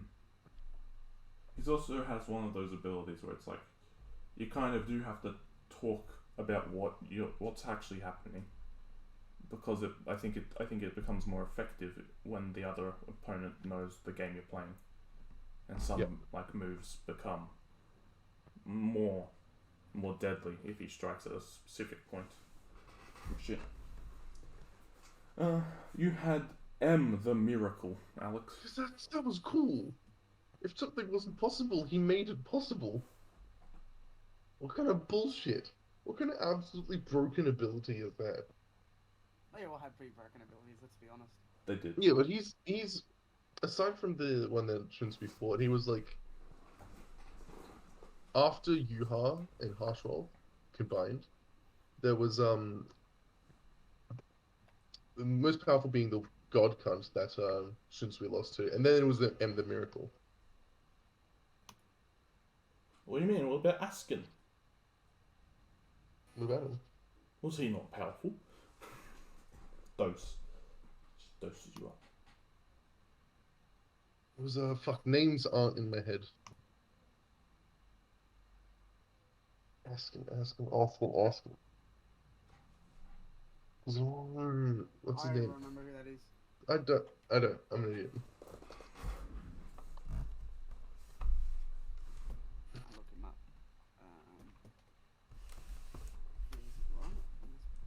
Fuck him. Fuck you. I hate you. It was just. I mean, He's one of Ichigo the couldn't most beat powerful. him.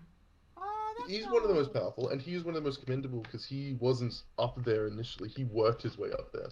Yeah. So it's that much is commendable, and his ability is absolutely broken because you can. Fuck, I don't want to talk about this guy. M. Gerard Valkyrie, M. the Miracle, absolute. He was the heart of Reiho, though. It's kind of a bit cheating. Fuck you. Kind of a bit cheating. He was the heart of Reiho. It's just a fan Took theory. on. He took on fucking Kinpachi in his Bankai. He got cut in half. He got his head fucking destroyed twice, and he still lives. He took on Senbon Zakura at its full potential. He Yeah, took what was on it? fucking Three Hero fucking and Bankais. at, Three yeah. Bankais, and they couldn't beat him. Nah. The fuck? Yeah, he was one of the very broken characters. And then he dies because It's just you have to awesome. his power. Yeah. They literally couldn't. No one could. Three defeat him. captains at No their one could absolute defeat him. peak could not Like beat actually him. proper. And then Had to be more Yuha captains. that take And then, like, just when like things were like still kind of shit, more captains were kind of starting to show up. But then he got kind of wrecked. But still. So we've gone through this entire series understanding just how powerful Kenpachi is. Now this cunt, at absolute full power, has to use his Bankai to fight this guy, and he's not dying. Nah. Holy shit. You think Master Masculine's fucking cheering is overpowered? Look at the fucking miracle. The miracle. He makes things fucking work for him. There were a lot of broken abilities there. So many. Especially, the one more powerful than him, the Axis cunt, whose name I forget. Broken. Yes. Lil Balo.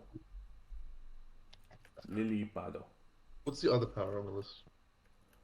You have Invaders Must Die. Invaders Must Die. Which one's that? Oh, That was the That's- video game one. yeah, right.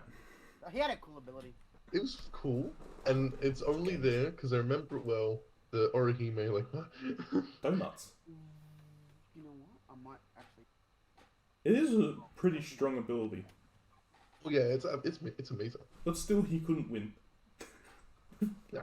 Against. It's a lot more utility based, if Yeah. I remember correctly. But just being able to create that little dimension that confused the fuck That out of little her. German boy. Pretty great. I found it very entertaining, especially in how it's used.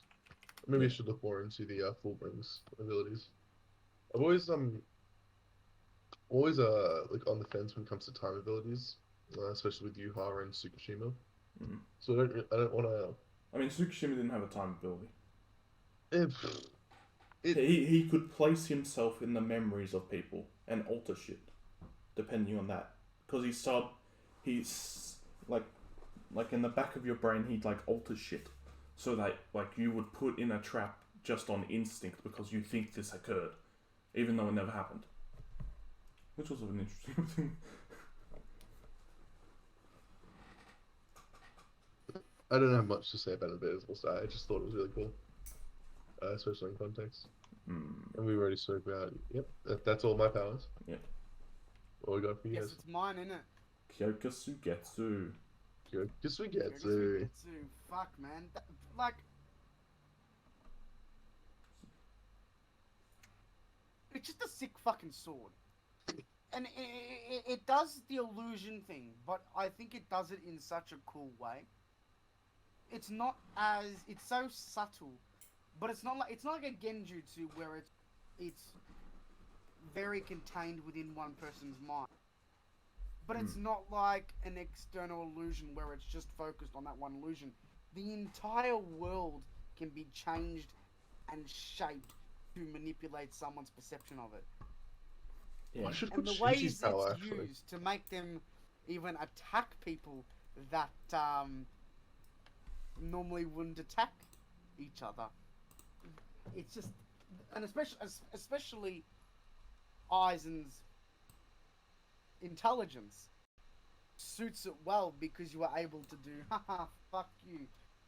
You are tricked. You thought that this was me. You are dead wrong. Even just him going unnoticed as well, in a lot of ways. And the fact that we haven't seen his Bunkai. Bro, the next one we better see his Bunkai. We better see, but when he continues, we better see his Bunkai. I don't give a fuck. Give us his Bunkai. I don't care. I don't care. What do you think his Bankai would be? I don't know. I don't want to know. I want to know, but I don't want to No. guess. I want to see it, and that's how I find out. If you were to guess, what would you think it is? No. I'm just asking, I'm just curious. I think it might potentially involve partially the reality of someone's perception becoming true. Potentially. I was thinking a potentially- little bit more of a heart, like keto thing with this hardos. I was potentially thinking a little bit more of a hardo type thing with this Bankai. But the only thing is, like, it's generally Bunkai is sort of an improvement of what the Not always. Shikai is. Not always, but generally it's sort of, it's the next step. The next level. But it's still related to that sort of ability, you know what I mean? It's not like the Bunkai is just this random fucking effect. No, it has some relation to what the Shikai does. Yeah. So I would assume it's going to be something along the lines of upping his illusion and trickery game than something that's just pure destruction. Oh, yeah, he Could wouldn't be. have a pure destructing ability. But I think it would be more, even like a control, like a mind control. But I think that would be maybe a bit too weird. But something, I don't know. You'd have to step it up. It'd have to be a step up from Hishika to do something more, to be able to control more. to be able to trick more. Mm-hmm. I would even say like putting themselves into their feelings, but then it's sort of like what I imagine the Bunkai would be sort of what Tsukishima's ability is. In which case, I probably wouldn't want that to be the case because obviously it's rehashing the same ability. I wouldn't. Nah, want it something would.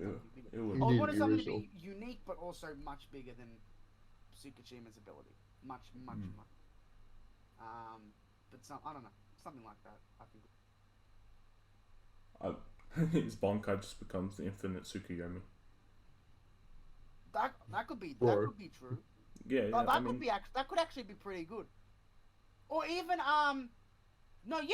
but imagine something like mass hysteria type thing. not the infinite Tsukuyomi, but more like Tsukuyomi itself, Yeah. where it these events play out, but only in their mind within like a second. That'd be pretty cool. That'd actually be pretty cool. I reckon that'd be a sick as Kishimoto got to the ability first. Yeah. Doesn't matter. Next is Gremmy's ability, which is Visionary, where he creates whatever he thinks or imagines. The reason I think it's actually really interesting is because of its weakness.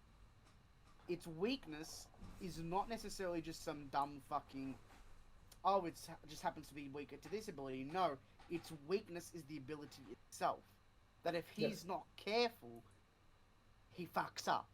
Yeah. And he ends up imagining something that goes against him, which is obviously what happened with him in Kenpachi. That's why I think it's such a powerful ability. But if used incorrectly, if someone's not in control of their emotions, that's what happens. You get Kenpachi'd. Yeah, like thinking Kenpachi's fucking a monster and cannot be defeated. Well, if he had actually controlled himself and thought that Kenpachi was actually shit, then he could have actually won. He probably would have won. But because he's an idiot, and because he could control himself, he let his imagination run wild, and thus he lost. That's probably why he wasn't among the I want to say upper echelon of the Quincy's, because not because his power was any weaker than them. He probably could have been the strongest. It's just that he himself was not capable to be among them. And weaknesses like that, I think, is the best sort of weaknesses, where it's not just some catch. It's full on just, no, the weakness is the ability itself. The weakness is incompetence. Yes. Yes. And yeah, I appreciate that about some abilities. And I always love those abilities where it's just like, I think something up and it just appears. It's just cool. After that, we have Hyorin Maru. Which I also have on my list. it's just sick. Good in Maru. It's just cool. Just ice dragon shit. And especially when he completes it. Which I'm gonna not talk about it too much because The that's closest one of my moments. Yeah. But I will say, like, the closest character I think who I can only say is similar to that kind of level of, like, ice control power ability is Aokiji. True. They both have a very similar kind of aesthetic Especially- when they're... especially in his like uncompleted no, Yeah. I haven't seen that much of Aokiji. However, from what I have seen, I feel like Toshiro's completed one is more freezing Yeah. instead of just using ice. It's more just freezing literally everything around him to fuck people up. But still, yeah. But still, like, he has mass control over ice, a little bit of temperature control, just freezing instantly a body of something. And I love And his how whole he thing was uses like, the- wherever water exists, he can command ice. like when his Bunkai gets damaged, he can take water in from the atmosphere because water's fucking everywhere. What is in the atmosphere? So he just takes Why it wouldn't he? and puts it towards his Bunkai, and I think, yeah, I personally think it's better than Rukia's. I think Rukia's is a bit. Rukia has a lot of power. It's just there's a lot of detriment to it when she uses it. But I think Toshirose is just. I don't know. I don't know. Maybe I'm It's biased more because I like versatile. Toshirose, but It's a shit ton more versatile. It's one of the most coolest of fucking abilities. And does she become an adult? No. You know, does she gonna No. be formed? Nah. Well, she kind of does, but fuck it. I don't give a fuck. It's cool. She is cool. Thing. It's just cool, but fuck off. You know what I mean? Yeah, it's for sure. Yeah. Now, the next ability, I had Zungits, and then I remembered Book of the End exists, so I put that in instead. Yeah. I like Book of the End because sort of the same reasons I like Kyokusuigetsu, in that it's a tricky ability. It's not the damaging ability necessarily. It's just a tricky ability. And I like how when you know he's sort of introduced and his abilities introduced, how he just inserts himself into their past, and it's crazy because you can just imagine like being in that situation where it's like this person that you think you know, you've actually never known, but you're pretty sure, and then this person for some reason is hating them. Like, just that is crazy to me. That idea of having to Beyond on the receiving like, ability. What? Just imagine. What I thought was a really good twist was that Uryu was never stabbed by the blade. Yeah. We always assumed he was, but he never did. It was the other guy who stabbed him. Yeah. That was a good twist. That was cool. Yeah. So when we got Uryu, it's like, oh no, he's gonna fight Ichigo, and then it's like, oh, no. You cannot cheat me. He kind of stuffed up when he fought against Byakuya because of the way Byakuya's motives kind of work. He couldn't really get past how Byakuya works. And it's one of those abilities that sort of you've got to be careful with it because again, against the wrong person, it doesn't work necessarily. And I love against people that have a deep with people that have a deep sense of friendship and bonding. Yeah. But one who doesn't give a shit, and then if you betray them, they're gonna kill you. And it's like, well, then it's not gonna work. Which again, an ability where its weakness doesn't come from some catch. It just comes from the ability itself, what it does, and what its implications, and a weakness coming out of that. I think makes it even more interesting from an ability. Even him. Even just like, cause like the whole thing with the Fullbringers were like they were putting their spiritual pressure into an object, and his was a bookmark. Which is cool. And the whole idea about his ability just makes sense, yeah. Yeah. How he could implant himself within the story of someone's life. And he was the guy with the Aussie accent. Yeah. and that's what I know it's not really time travel, but putting yourself into people's past is what I meant by prior. Or sort of time travel like abilities. But not just people's past, like objects' past as well. Yeah. Which was wildly interesting. That was cool when he did that. I was like, okay. Your last more ability. cool. But still, even if he couldn't do that, if he just put himself into other people's memories, like, fuck, you know. Then after that, I was sort of running out of powers to put on here, so I just put another one of powers. Which isn't we get it. necessarily You're a something... Sim Horizon. Shut up. Shut up. But this isn't really like something that only Aizen could do, but I think we only see Aizen do it, so whatever. And it's Kura Hitsugi, or Black Coffin, which is where he does the Black Coffin. He just does a black fucking box and fucks him up. It's just cool. That's just a cool ability. Very powerful. It's very powerful, very cool, and it's Aizen doing it. Yeah. Okay. And yeah, I don't know. Really? That's all I've run out of. I've run out of it. I'm just like, yeah, cool ability. Well, And I mean, for my ability, I only have two that we haven't previously discussed. Number one, my favorite ability, Benehime's. Benihime. Benehime, what is? a minute. His sword becomes a giant woman. Speaks a lot about him, doesn't it? Yeah, that does actually. Yeah. Even Now, what is your even favorite character? Shansui, he had fucking two women.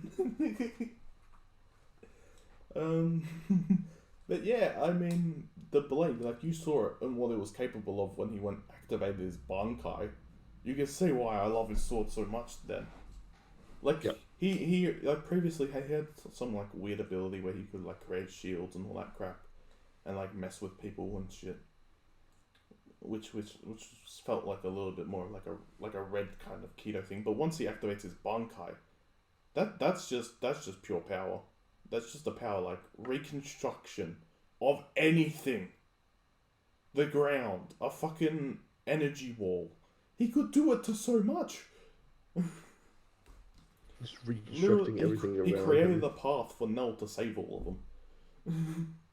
And an opening for Grimchild to get in and shit. It's like, what? He could heal anyone very easily, apparently. He could heal himself because at that moment he became blind or whatever. But he could just restructure and redo his eyes to Restructure make his them fucking better. face. He could restructure literally anything, and it was amazing. Also, the fact you really have to push him to like that moment, and I think Askin had the perfect ability to push him to use his Bankai. Yeah. Because his whole thing was dosage and putting shit into people, and he could just rip shit out of people. So he really made his match there. Yeah. And then you have like, and then I'll add in something because like we discussed previous abilities. Yorichi's ability.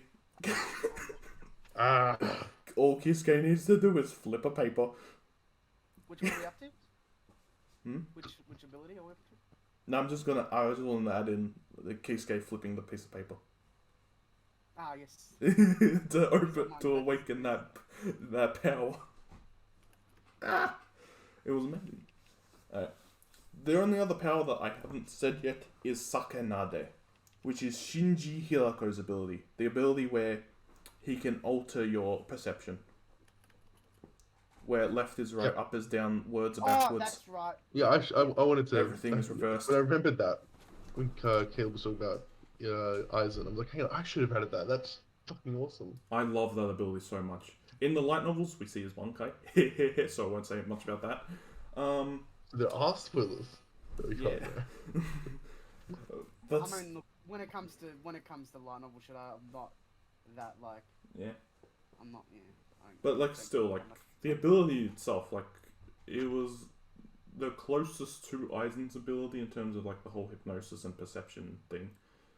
And like one of my favorite things was just even that backstory. It was like because Aizen was his vice captain, and it's like anytime he was walking away, he just ripped off the fucking illusion of Aizen and says, and it's like, how did you know? When did you know? Since you were born. I just love that film. Shinji himself is a fun character as well. But I just love the ability of just fuck all of your senses. Like, I can't even imagine that. It's like, up is down, down is up, forwards is backwards, backwards is forwards, that way is that way, that way is that way, that way, backwards is backwards. Your vision is random or whatever. Like, what the fuck? That really just fucks with you a lot. It is annoying because there's some video games they do shit like that, where they'll reverse your controls, and it is fucking annoying. Like, I can't do anything. But reversing your controls is like the weakest version of what he is able to do, because he reverses everything. Yeah, true. I'm reminded of Carpenter and Sonata. Yeah.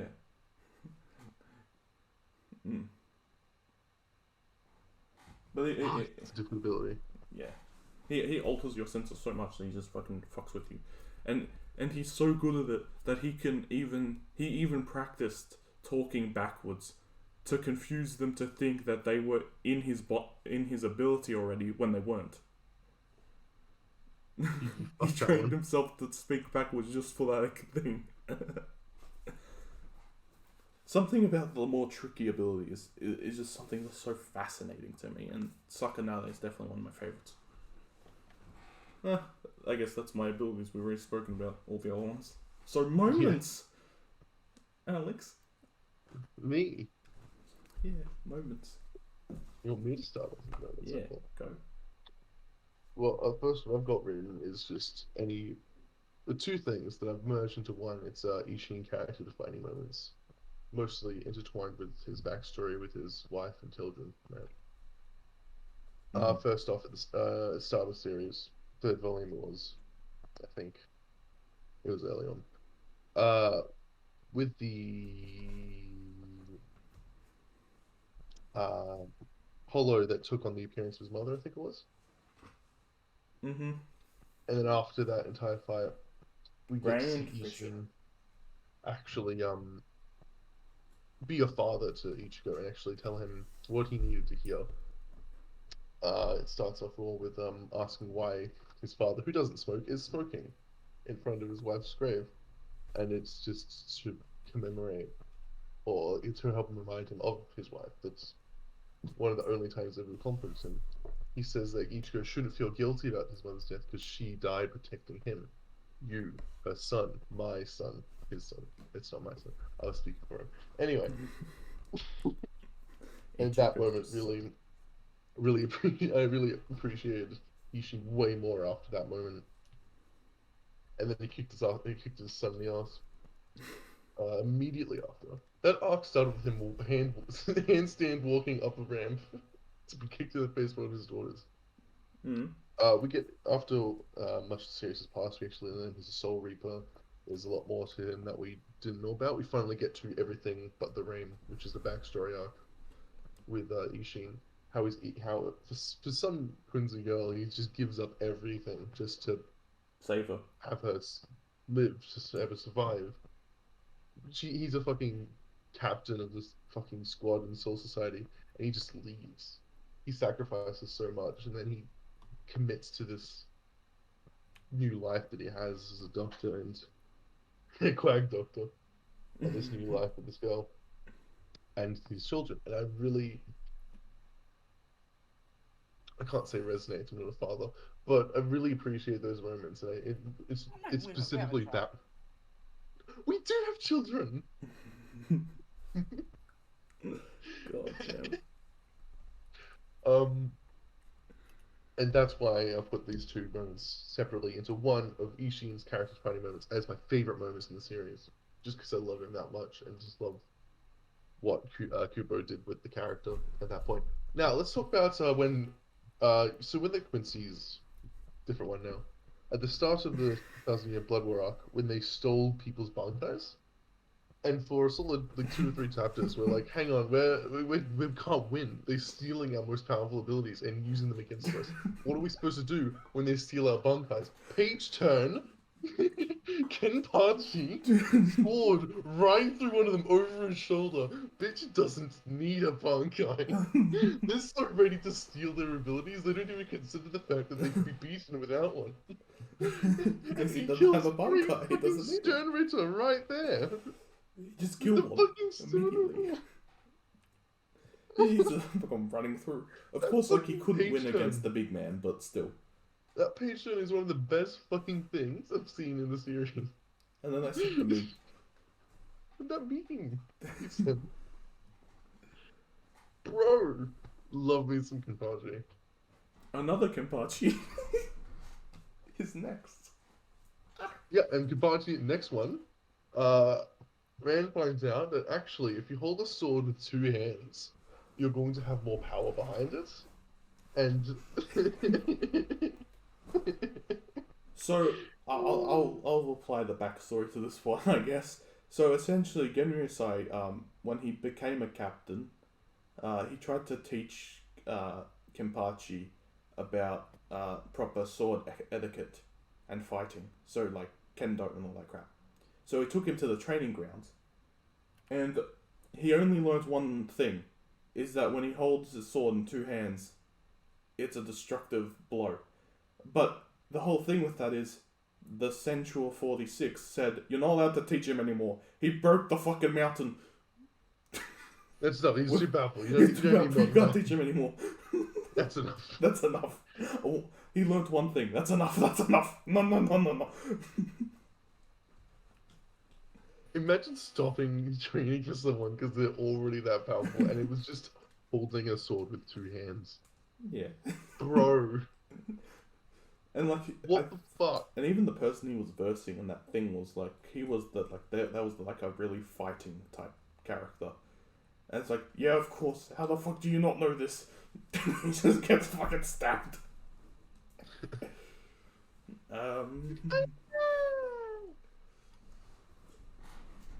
Next one on my list was around. I went and looked it up. About chapter 195. Mm-hmm. Ichigo is just fucking chilling at school. He's like, alright, this is a nice normal Oh. day. There was a weird guy with a weird smile who sounds funny. Sounds a bit like Ethan. What? But let's forget about him. I'm just gonna have a nice day at school. And then there's some talking in the hallway. And then he's like, hey, what's that? He turns right. Fucking Toshiro, fucking Ikaku, fucking Renji, fucking all these cunts right there. Like, oh, what's up, Ichigo? How you doing? Fucking Soul Reaper's wearing the school uniform. Just walk into his fucking classroom. Ikaku's not even wearing shoes. Legends. Ikaku's not wearing shoes. He has a wooden sword attached to him. What else? That's my fourth. Keigo goes to help Rangiku do up her buttons, which Kon does later in the chapter. Sounds about right. And they both just get knocked out. I remember reading that with you guys, and then just next fucking page that just there blew my mind. Absolutely, just love it. And the last one I've got is just we've spoken enough about it, but Genry Yusai's Bankai when he fought Yuha, everything he did there, I just cannot appreciate. I've talked about it way too much just today, but I love that scene so much. That fight, everything involved in it. I mean, that's Right. pretty stellar. That's it. There's Alright, so I assume now we're just That's going to what- talk about Aizen for a bit. You want to talk what? I think we're just going to talk about Aizen for a bit. Ah. Close first. See, here's the thing, right? When it comes to my favorite characters or something, or especially the villains, there's always a moment that, like, when that moment happens, it's like, okay, they are my favorite villain. They have gone up there, right? With Madara, it was when he launched the second meteorite. Yep. When it was Frieza, it was when he said that his next form was like, or the original form he was in was like 1% of his next form, yet he only used like 1% of his power to destroy the planet. Yeah. And when I did that maths, that was his moment. With Aizen, I mean, I already liked him, but it was when he tricked Toshiro into stabbing Momo. And Ichigo, like, they're just fighting. And then you see Toshiro go to stab Aizen. You think he stabbed Aizen. And then Ichigo's like, what the fuck are you doing? You I idiot. forgot about that moment. And then you see him with his sword in Momo. And I remember when I saw that, I'm just like, my boy! My fucking boy! And he did it again. He did it not once but twice. They thought they stabbed him, but fucking no! Bullshit, you're gonna stab him?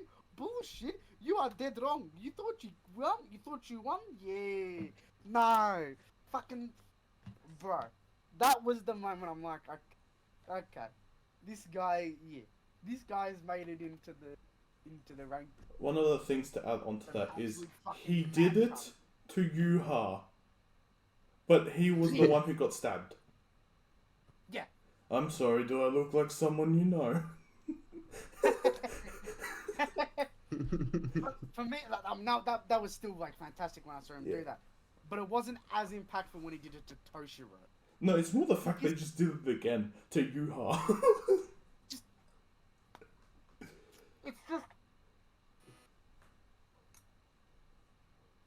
Oh, so I look like the Ichigo moment, to how you. they, how like the way they did it, the way they like that scene played out, how you think he stabbed Aizen, and then Ichigo's like, wait, why the fuck why'd you stab her?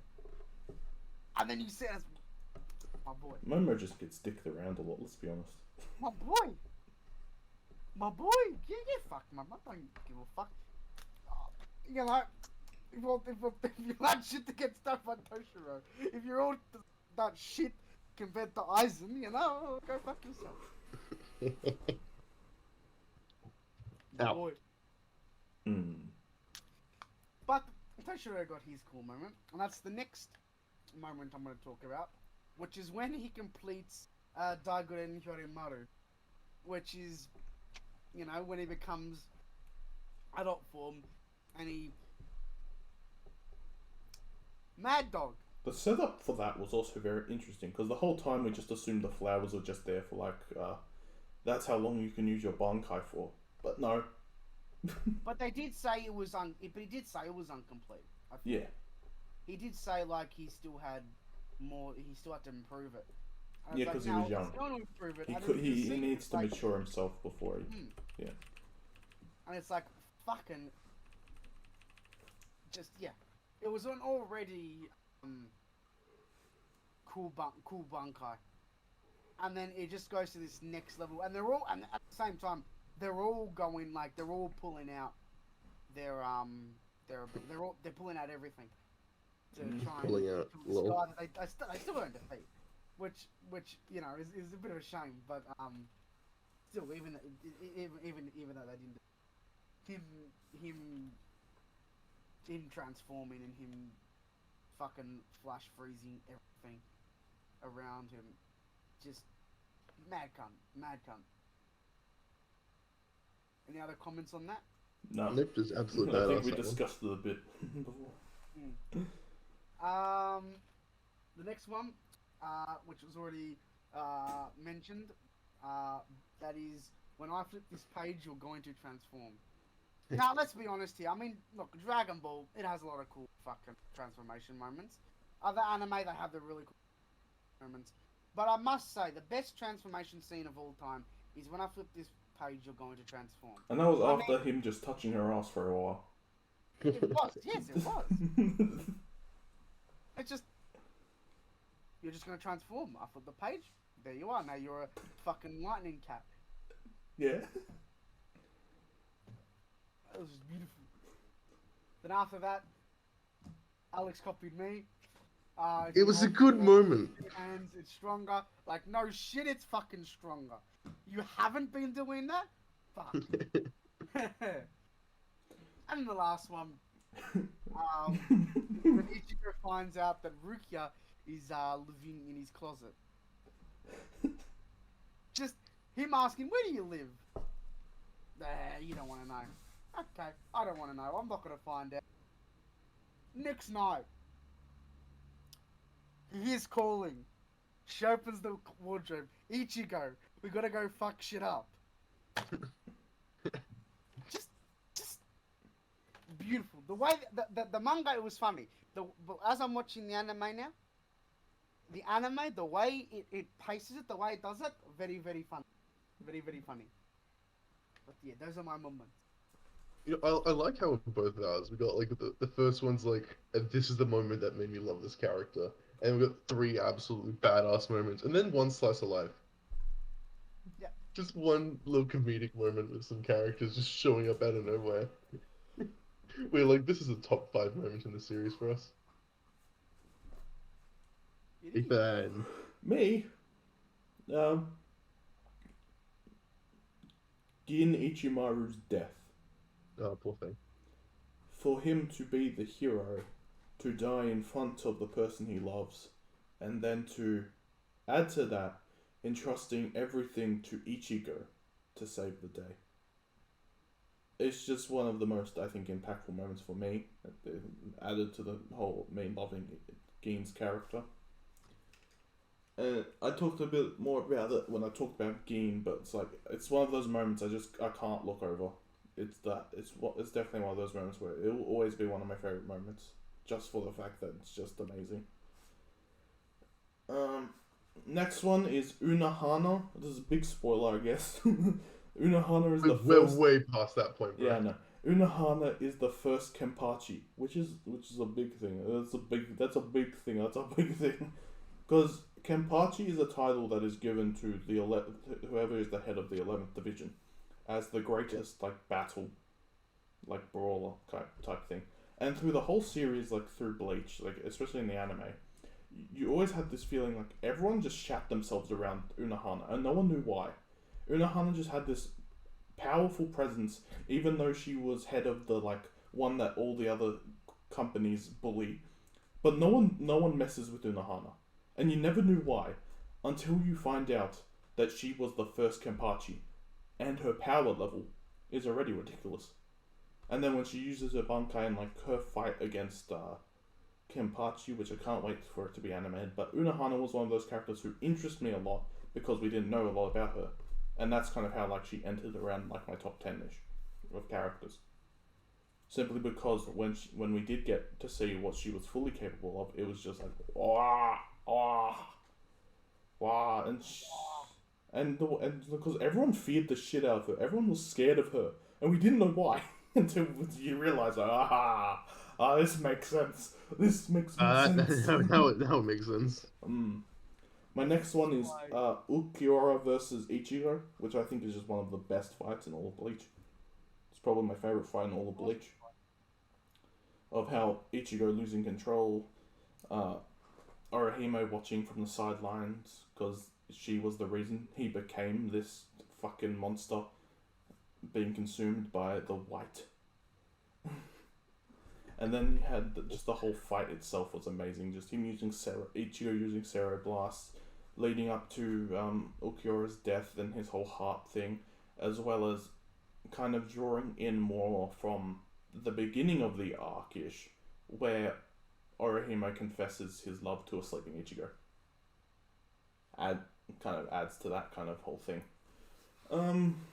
But yeah, definitely one of my favorite fights. Good fight. It was good. The 1-2. My next one. Ishin is a Shinigami. Just that moment. Because it's it wasn't just oh, he's a Shinigami. It's what? Because it was unexpected. It came out of nowhere. And then the opponent he was fighting was Grand Fisher, the one who supposedly killed his wife. And he held no vengeance towards him at all. All he was more saying was yeah, you wonder why us captain levels don't have to suppress our spiritual pressure, because we will all be holding skyscrapers. And he just fucking destroys Grand Fisher with ease. It's wah.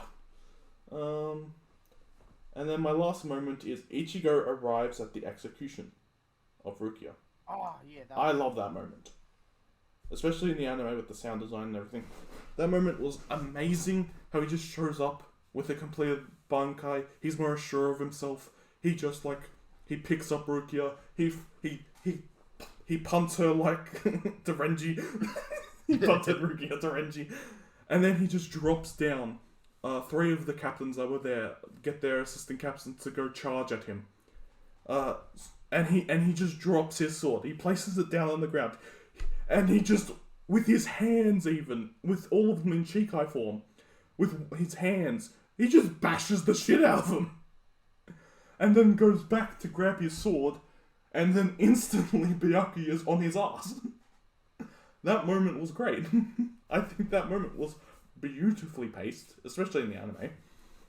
And it was just such a cool scene to even just see that thing. Oh, it was such a good moment. Years ago. I forget that you watched a lot of the anime, Caleb. Not a lot of it, but a bit of it. It was enough. Enough, yeah. We went through 100 chapters. Before I got to the point where I don't know what the fuck's going on anymore. Yeah, I forgot that there was a point where I was the only one experiencing things the first time. The Cannibals also forgotten a lot. Oh yeah, I I never did. forgot a lot. So Yeah. a lot of But the then some small shit I things are remember. cool. I feel like a good thing to move on to now, I guess, because we went through like all the things, was like, what do you expect out of Bleach's return? Because obviously I had to wait a couple years, well, a few years. How long A was couple it? is I a mean, couple is 4? two. Yeah, but I waited more than 2 years. A couple of a couple years. A couple years. Yeah, to get this, like, add on. But now you're just jumping into it like, oh. Yeah, we're ready to go. we're ready to Let's go. see this shit. Whenever it's gonna come, which we still don't know, but it's like Bleach is returning with an entire arc. It's like, I mean, I think it'd be very interesting to see reoccurring characters. You know, with how they get, obviously they're going down hell. the hell route. Even like the whole soul thing, where it's like their circles are on the outside of their body because they can't control their emotions anymore. And hell is like a special place, which was brought into the series very early on. We saw the Hell Gates very early on. And now we're only learning about the butterflies and what they symbolize. Just want to see Why Chad, to be honest. Yeah. We didn't see him really at all in the last chapter. That's true. It was kind of We cool. saw him on TV. I think there were a lot of characters that we didn't really see. We have not seen Kisuke or Yoruichi at all. Yeah. Oh, we saw. I want to see what they do with the anime near the end to hopefully expand on. Yeah, I things. hope they do expand upon it as well. And they add more of what I think he was trying to do. Because if you really look at some images of him, from beginning and end, you're like, oh fuck, what? What happened? Like, cause he got really sick towards the end of Bleach, and he was really struggling. I should have just gone on hiatus. Yeah, but he was a weekly. Hiatus. Hiatus.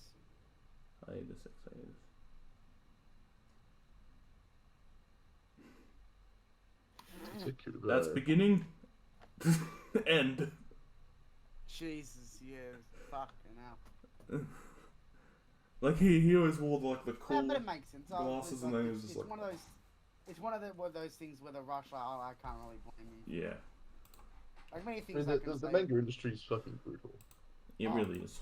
Yeah. A lot of If you become really successful, you can get paid a lot, but that's only like an if.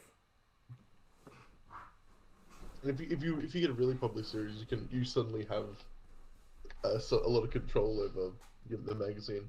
It's amazing how much Weekly Shonen Jump still simps over Hunter x Hunter, despite the fact it's been on hiatus for 2 years and they only get and before that at best 10 chapters a year. I don't remember. But they still absolutely the fucking hold that Tagashi has over Weekly Shonen Jump with Hunter x Hunter is crazy. Same with Oda. Oda can get every 3 weeks. He's like, okay, I'm gonna take a nap, and they let him do it because it's One Piece. So once and you he's properly, an older kind of author. so once you say like, okay, I've done enough. They need me more than I need them. You suddenly have a lot more power over them. But That was also like one of the fears with like. it's not easy. That was also one of the fears, especially with One Piece. It's like once One Piece ends, like Shonen Jump is always thinking about like who's gonna carry the back of Shonen now that One Piece is done. Because before Right it now was it's like Dragon my Ball hero. bits, and now it's going to then transfer to One Piece. So I don't think we're gonna get like a carried on the back of thing after One Piece has ended. For like And a lot more of the couple series are a lot years. more varied and short and Yeah. unique. Promise Neverland, Dr. Stone. Well, we're going into a different conversation here, but fuck you. Yeah. Still, what else? But still, Mashal, Undead Unluck. They're not like headliner titles. They're not big three. They're not Naruto, Bleach, or One Piece, or Dragon Ball. And they can never beat that as well. But They're was, their own thing. They're unique. but They're was small. One Piece like that when it first came out?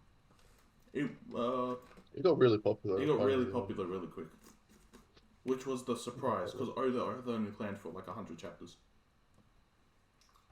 I would never have become as invested into One Piece with its first few years of serialization. Yeah, but the Japanese audience really fell in love with it, and I think the Japanese audience is the main thing, isn't it? Because they're the ones who decide. You can say me and Rebecca was it's their awful. fucking shit. It's their fucking shit. Doesn't matter what we say. Yeah. They're gonna. I read this sort of comedy manga. Fuck, this is awful, and the Japanese audience just simps over it. Yeah. But everyone here fucking hates But it. that's the intended audience. Yes, it's not about us. Like you know, it's in the same way. It's like if you take something that's more Western, it's like the same reason. Doesn't matter what the Asian or well, according to Disney, it does now. Because Disney seems pretty hard for the Chinese audience. True. I mean, They get a lot of money from it. That's where the money is. Mm. And they do some questionable shit. Comes to that, but it is what it is. Yeah. But still. But it is the current state of Weekly Shonen Jump where Promised Neverland can become as popular and as expansive as it did with its story I could see that they're trying to change the way that their manga runs. It's not just we have Bleach, Naruto, and One Piece. Read it, and then they're like, oh, we also have like Assassination Classroom and Black Clover and stuff. You should read those too. Yeah. But there's also people used to buy them for the big titles, and then maybe read the other ones. But now it's way more diverse, and there's still One Piece though. But... we're also moving on to the online age as well, where Shonen has much more of an online platform now, with some titles even just being online. One of my favorites, Dan. Still very early. I love the shit out of it, but yeah, they're still moving on with the technological evolution as well, which is interesting to see that. But I think that's the way with a lot of shit. A lot of shit's. I mean, everything in general is becoming more online. Largely it's more accessible. I'm glad that Weekly Shonen Jump is able to recognize that there is a massive audience online, and they shouldn't just shy away from it. They should go into it as well and capitalize on it. Even more 18 plus manga they've started to do more of as well. What, Jukaraku? Yeah. What's the other one? Chainsaw Man's going into 18 plus, isn't it? Chainsaw Man's going there. Dan is. Also, some of the most popular manga. Sorry, Kale, we can't catch up as much, but yeah. Spy Family and Kaiju are online only. Yeah. They have volume releases, but they're not serialized in magazines. Saves a lot of paper. Yeah. Does. And also, like, because even still, it's like, technically Naruto's still continuing through Boruto monthly. Super's still continuing monthly. That's true. And now we're going to actually get a proper one, Black, with Bleach. And even the second part to Burn the Witch, which became very popular. The Return of the Giants. The Return of the Giants. Literally. But Bleach is the only one that I feel like is different. Simply because he's back. He's fully back. Because Akira Toriyama just worked with scripts. Same with Kishimoto. Just scripts. They're not actually like doing the art for a lot of it. They're more working on the scripts and shit. So to have, like, I'm sure they do like sketching and shit, but it's the same. But Kubo coming back is something. It feels different to what the other two feel like. But anyway, like, we spent over a year reading Bleach together. We learnt a lot about Bleach. We voice acted, which was fun, and we will continue to voice act through whatever series we do next. After the small series we're gonna read now, being Dragon Ball Super. Let's go. Yeah, not a big series. Not well known, innit? No. Yeah, it's a bit underground, that one. That one's on the ground. Yeah. Yeah. What is a ball? What is a ball? Yeah, what is a ball? I don't know what is a ball. But you know what the ball is and could signify? The end of this video. Video is stream. Stream video, same shit. It's gonna go up on YouTube anyway. Hello, YouTube viewers. Who's the YouTube viewer? Me. I'm a YouTube. You're the YouTube viewer. You make the video. Shut the hell up. Alright, that's a good place to end it. Yeah. in stream. We kind of